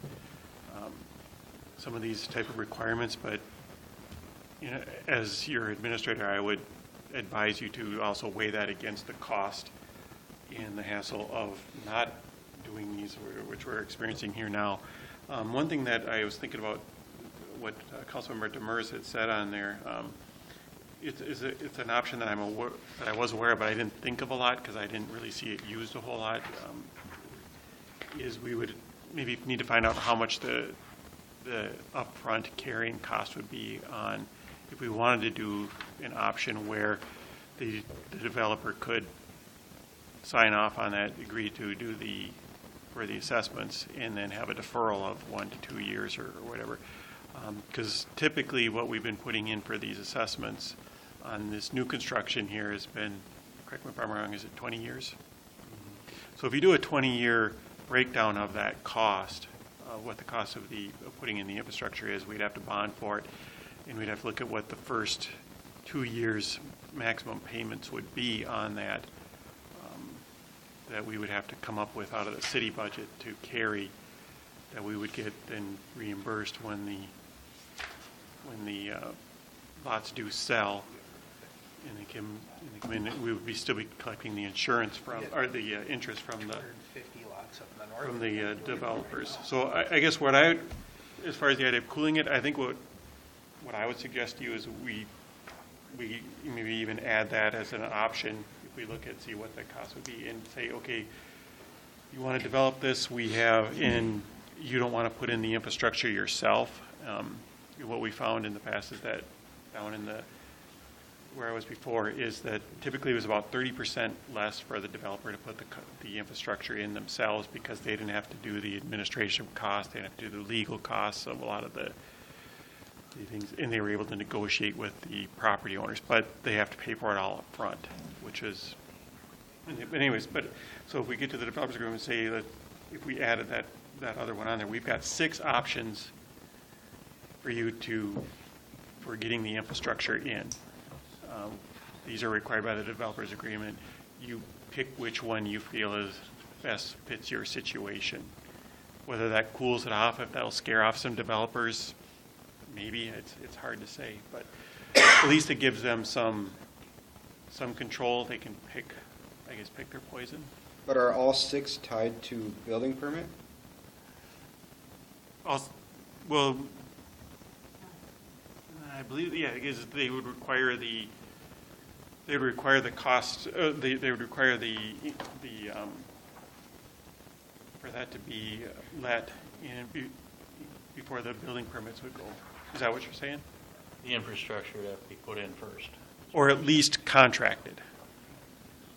Yes, because you absolutely have to have the water, sewer, sanitary in. You can't live there before without we it. start doing permits. Otherwise, to me, it's too hard for the builder itself to understand. But I guess what I'm saying curb is cuts, those types of things. So at a minimum, it would have to be. What I'm saying is that we could start issuing building permits for the lots if the street isn't in, if we have the contract let. As long as, so once it's let and we know what the cost is, we can go into the deferments or however we want to do. Then that's a known cost, so any buyer is going to know exactly what their assessments are going to be. Under your suggestion, are we going to be specially assessing anything? Yes. There's an option for that. Okay, because if we're special assessing it, then we also, because we're in Minnesota instead of North Dakota, you're going to want a waiver of the appeals process, and that's got to be limited to no more than, I think, 1.25% of whatever the total cost comes down. But I mean, I guess if these properties are selling or we're not issuing the permit, because if these properties aren't selling until after the project is let, they're going to, that's a known cost. The time for the appeal would be over. It would have been in the developer's court to appeal that. Although someone could buy a lot and not go get a building permit. Go get a building permit, yes. Yeah, that's true. Clarence. Thank you, Mr. President. I guess I'm with Mr. Pukshavinsky, and I'm not going to approve the current project that we're dealing with unless we have 100% of the individuals on board with the special assessments. However, with Mr. Galsted saying that we should get appraisals now, paragraph O in the developer's agreement, number 2 says the developer shall reimburse the city for costs incurred in the enforcement of this agreement, including engineering and attorney's fees. And so I would think we could go back and charge the developer for those appraisals if we wanted to. Except this is the part that was before the agreement was in effect, right? Yes. These are the On ones in both of dispute. them. On one of them, there On was. one of them.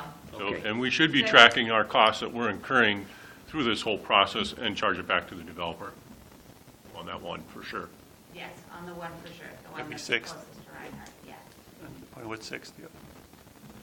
And then in response to the mayor's wanting to put a figure on the plat, there's too many variables. It might be, this might be the one development, and when we get down to it, we might include 2 or 3 developments to do it. And so the figures are going to be really skewed. That might be one huge development, and we might put them on there and then decide we're going to piecemeal it and just do this little bit, and then the price is going to be way more than what was put on the plat. So I think there's just too many variables to be able to put that in there. But somehow to get them a number. If they're thinking 30 and it ends up at 70 or like that, we have to try to avoid that. The other question I have for Mr. Gallstead is, if we tie everything to, all the infrastructure either has to be contracted or in place before a building permit is issued, isn't that an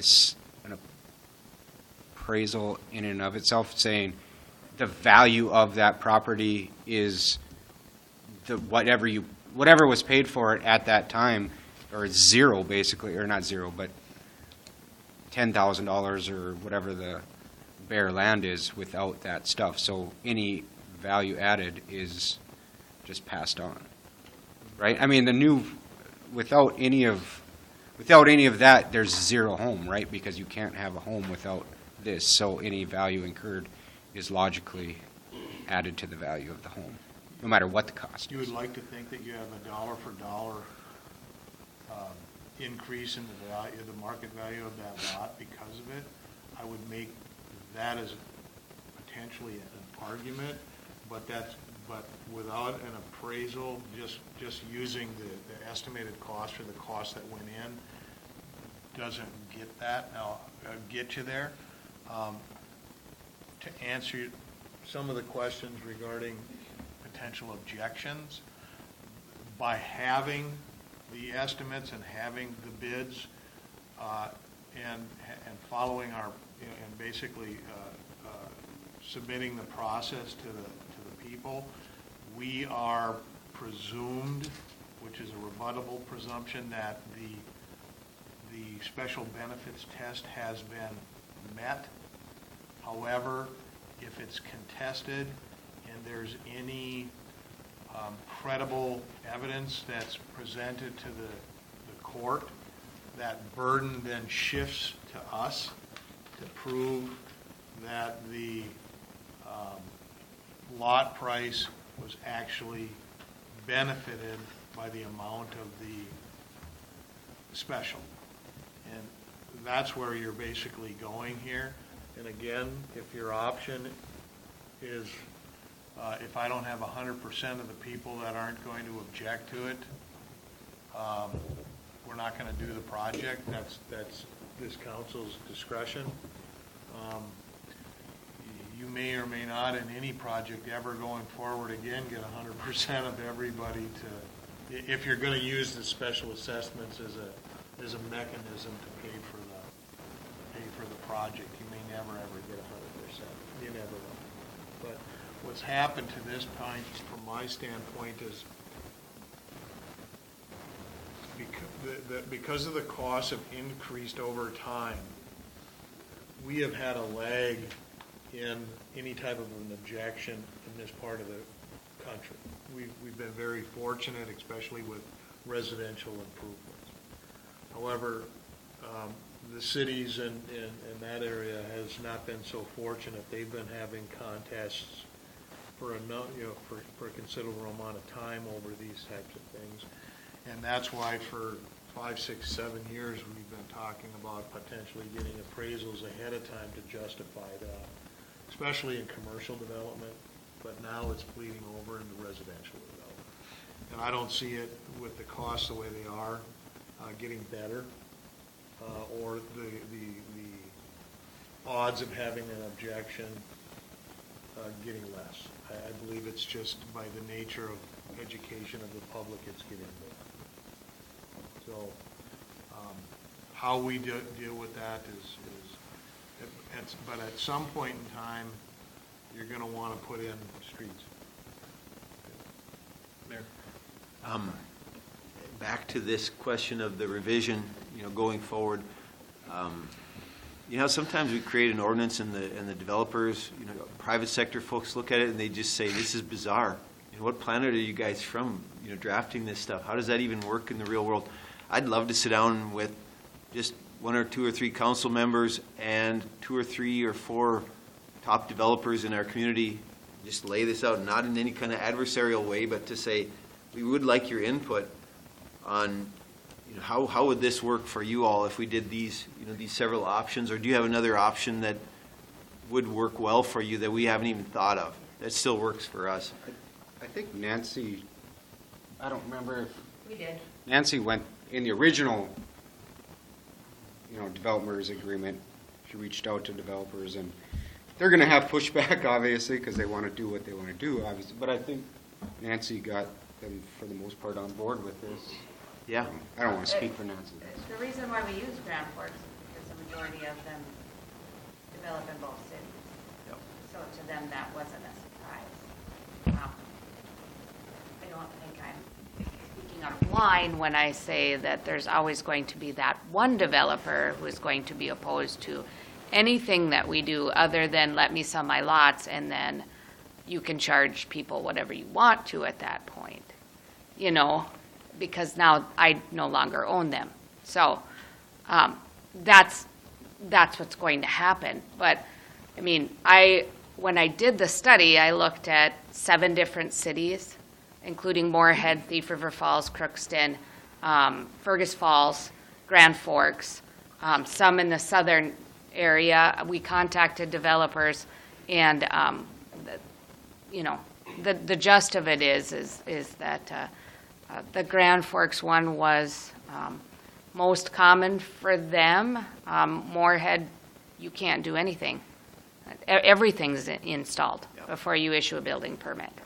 So, and that's just, 1 hour south of us. So we thought we came up with a good idea, and it seemed to make sense. We didn't tie it to permits, though. And that's still what's happening, is that the disclosure's not there.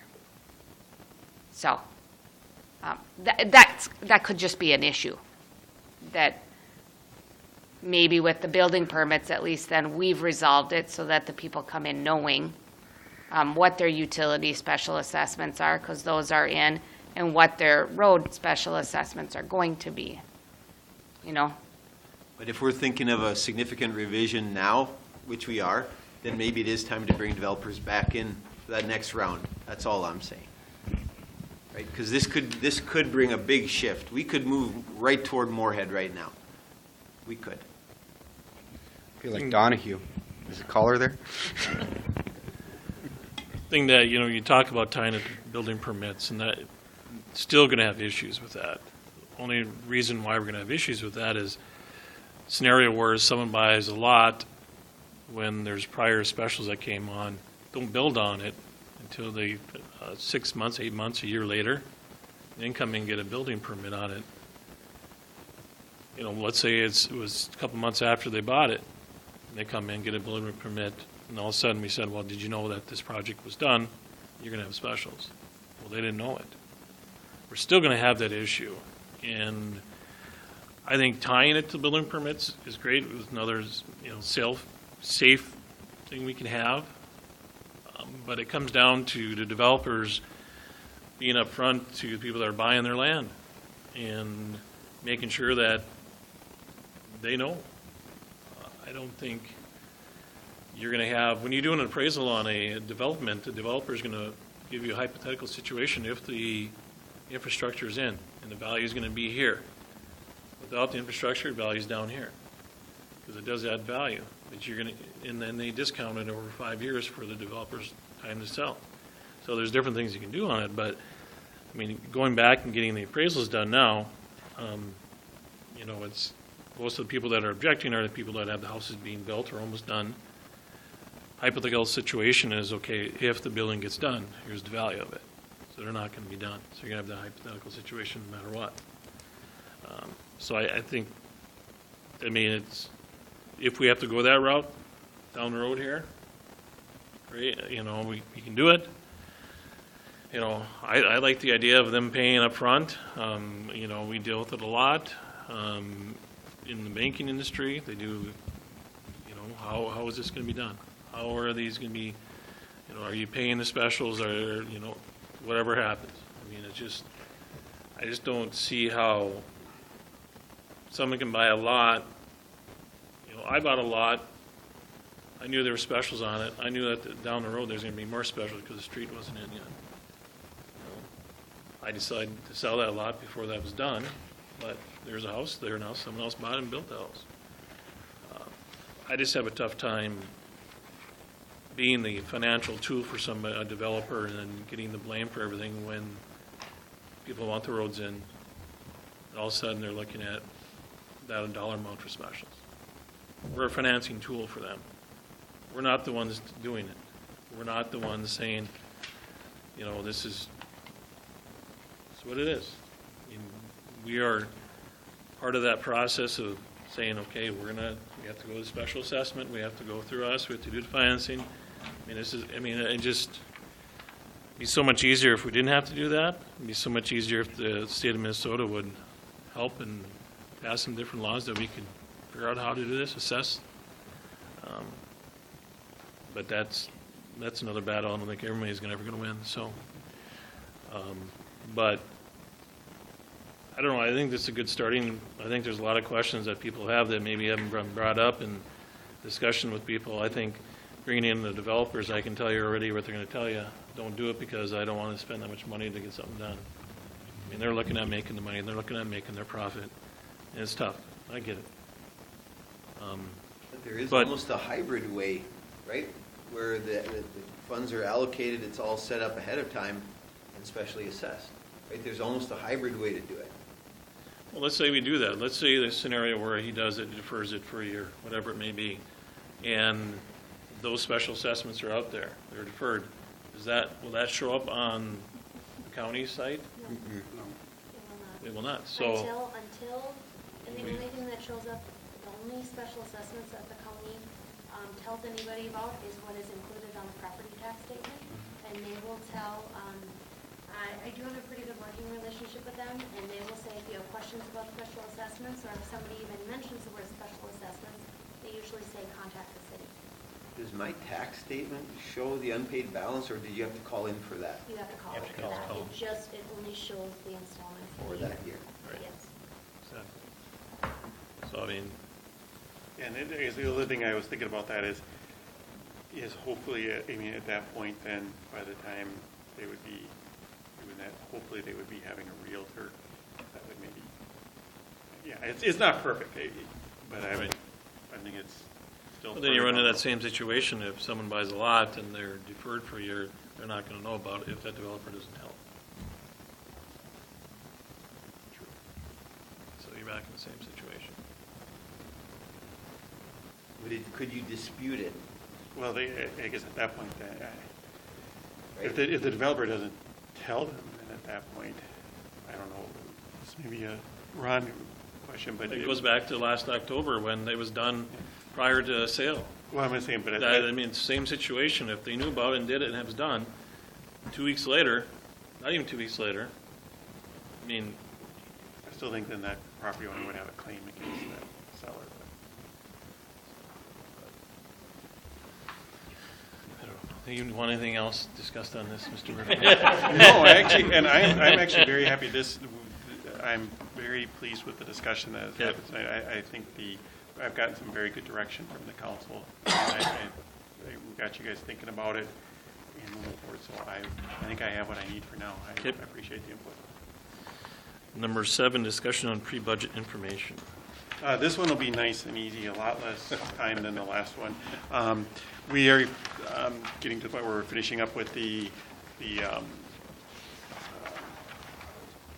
CAFR We have a lot of the information. So next work session, we're going to be starting the budget process again, starting early, again, kind of get the input in from the council, from the staff. I just wanted to bring this up tonight to get you guys thinking between now and the next work session as far as anything you'd like to see from the staff, any questions you want from the department heads, how you would like us to present. Just start thinking along those lines.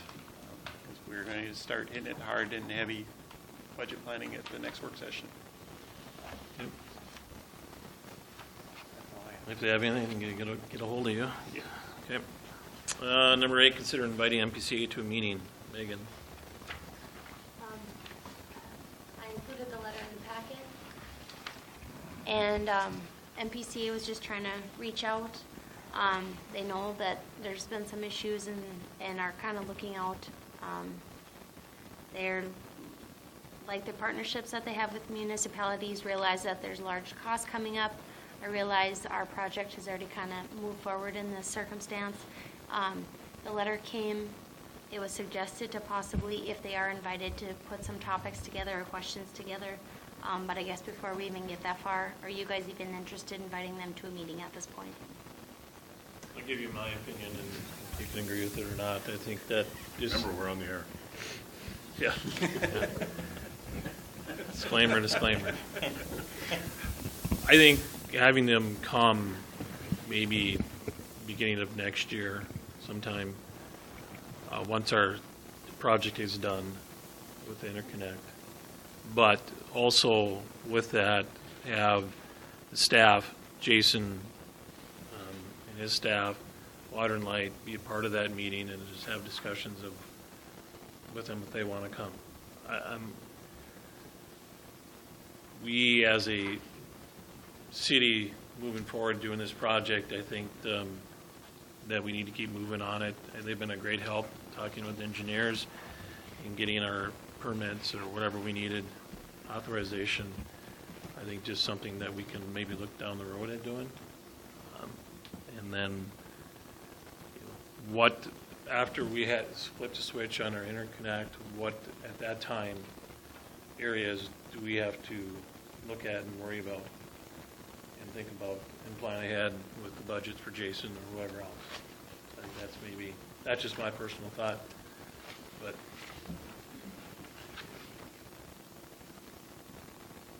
I agree. I think if we bring him here, somebody might say something that we shouldn't say to them, and it cause us more problems down the road. So I think we should just wait till we're done. Everybody else same feeling? I can see a nod. They're going to come and they'll say, we're here from the government. We want you to do certain things, but we have no money. That's a face for you, Megan. Okay. Discussion on city fees, Megan. So it was discussed a couple weeks ago at a work session to kind of start looking and compiling a list of city fees, what we charge in all the different departments, and kind of a historical look on what has been collected. I have started putting that information together, and there's kind of a lot to look at. I want to also, before I bring all of it forward, I want the department heads to kind of take a look at it. The information that I have in front of you is just the fees that we charge for city licensing and permits in the administration office, and what we've collected, what has been issued over the last 3 years from 2014 to 2016, and then what we charge, or the fees that are included on the water and light bill. I hope it's not too confusing. Where I have the list of what the actual fees are, it's the resolutions and the dates that those fees went into place. So I'm just starting you guys with this. I think this is a good starting point. Kind of, you can look at it. The numbers, especially from the water and light bill fees, they are just what we collect each month. That I pulled from the thing. So if there was any sort of adjustment or if something, I don't think anything was coded wrong, but it's just the numbers that we have at this point in time. The next work session, I plan on bringing a few more departments forward, so you guys can kind of just review these at your leisure, I guess. If you have any questions, otherwise, if you just, I guess, just take a look. And then when we look at budgets, we can kind of maybe go a little bit more in depth on what we should keep, or, you know, what we should change, what needs to be updated, kind of a thing. I guess if this time, do you guys have any questions, or? Did I hear you correctly that you're going to ask, like, say, for example, Nancy to provide you with the fees that they charge for building permits? I already have all that. Okay, then we're going to put that on Yes. as well? Yep. And then water and light, whatever connection fees, those types of fees? At this point in time, I'm just focusing on all the other city departments, because I think the Water and Light Commission sets those fees. That's not something that the council sets, except for when it comes to the sewage.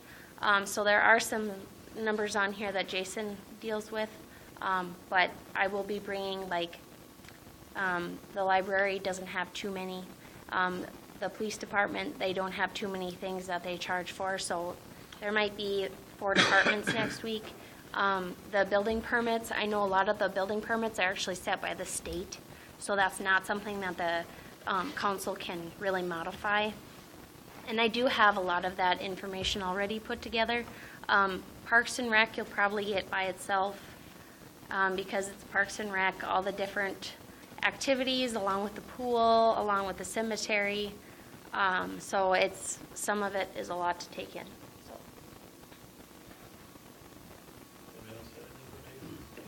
I'd just like to say one thing. I was out to the city cemetery this afternoon. Ryan Larson is taking care of it. I think that his superior should bring it back to him. He's doing an excellent job. It looks nice. And one of the things that somewhere along the line we're going to have to give him a building out there. Chad, of course, he's interested in that. But I've got some ideas on it. But you got to keep up with it. But I would like to have Reed give us a report about how many commitments and how many lots are sold last year, what's going on this year, to see where we're at from a cash flow standpoint. Okay. It seems to me like the commitments are getting heavier, even people that don't live here or live in this side of the river. So, but I think as a generalization that when we have people that perform very well, it doesn't say too much. Just say thank you and appreciate what you're doing. One other thing is, I was up looking at the lots in the north end. We've got too many dandelions. We better get spraying out there, because now Paul doesn't have any methodology of getting them sprayed. So let's get it sprayed, because it's going to hurt you and people are looking at it. And people are building some very substantial homes up there. Okay, thank you, sir. Outside of that, I'd say let's go watch baseball. We got a couple other things here, so. Yeah, we're not done yet. We have 2 other items. We have to go back to number 3, but we'll go to number 10. Discussion on July 4th meeting date change.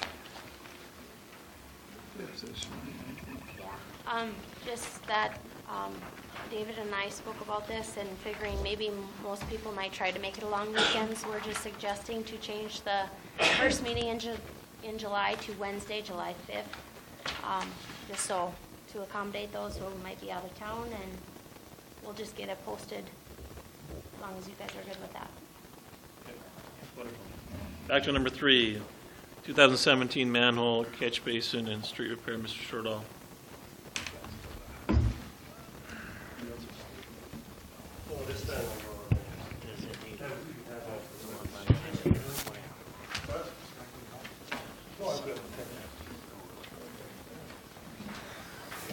Ah, they're collated. Beauty.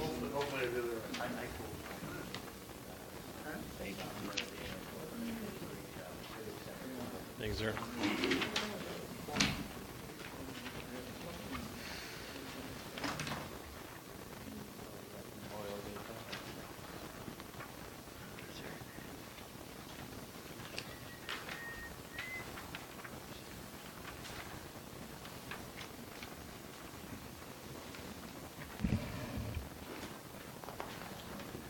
Thank you, Mr. President.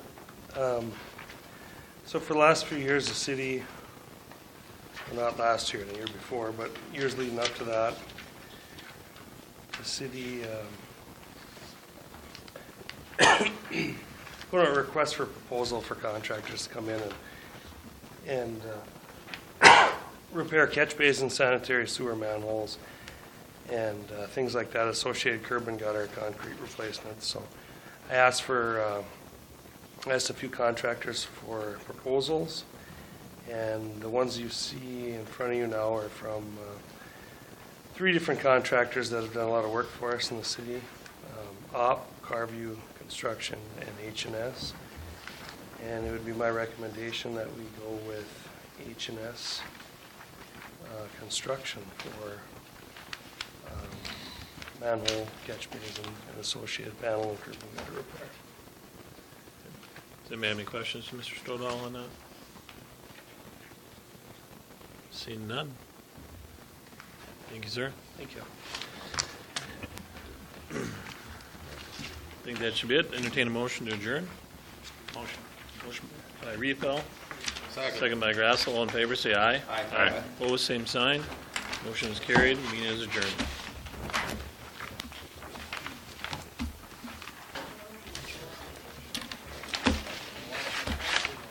See, Ron.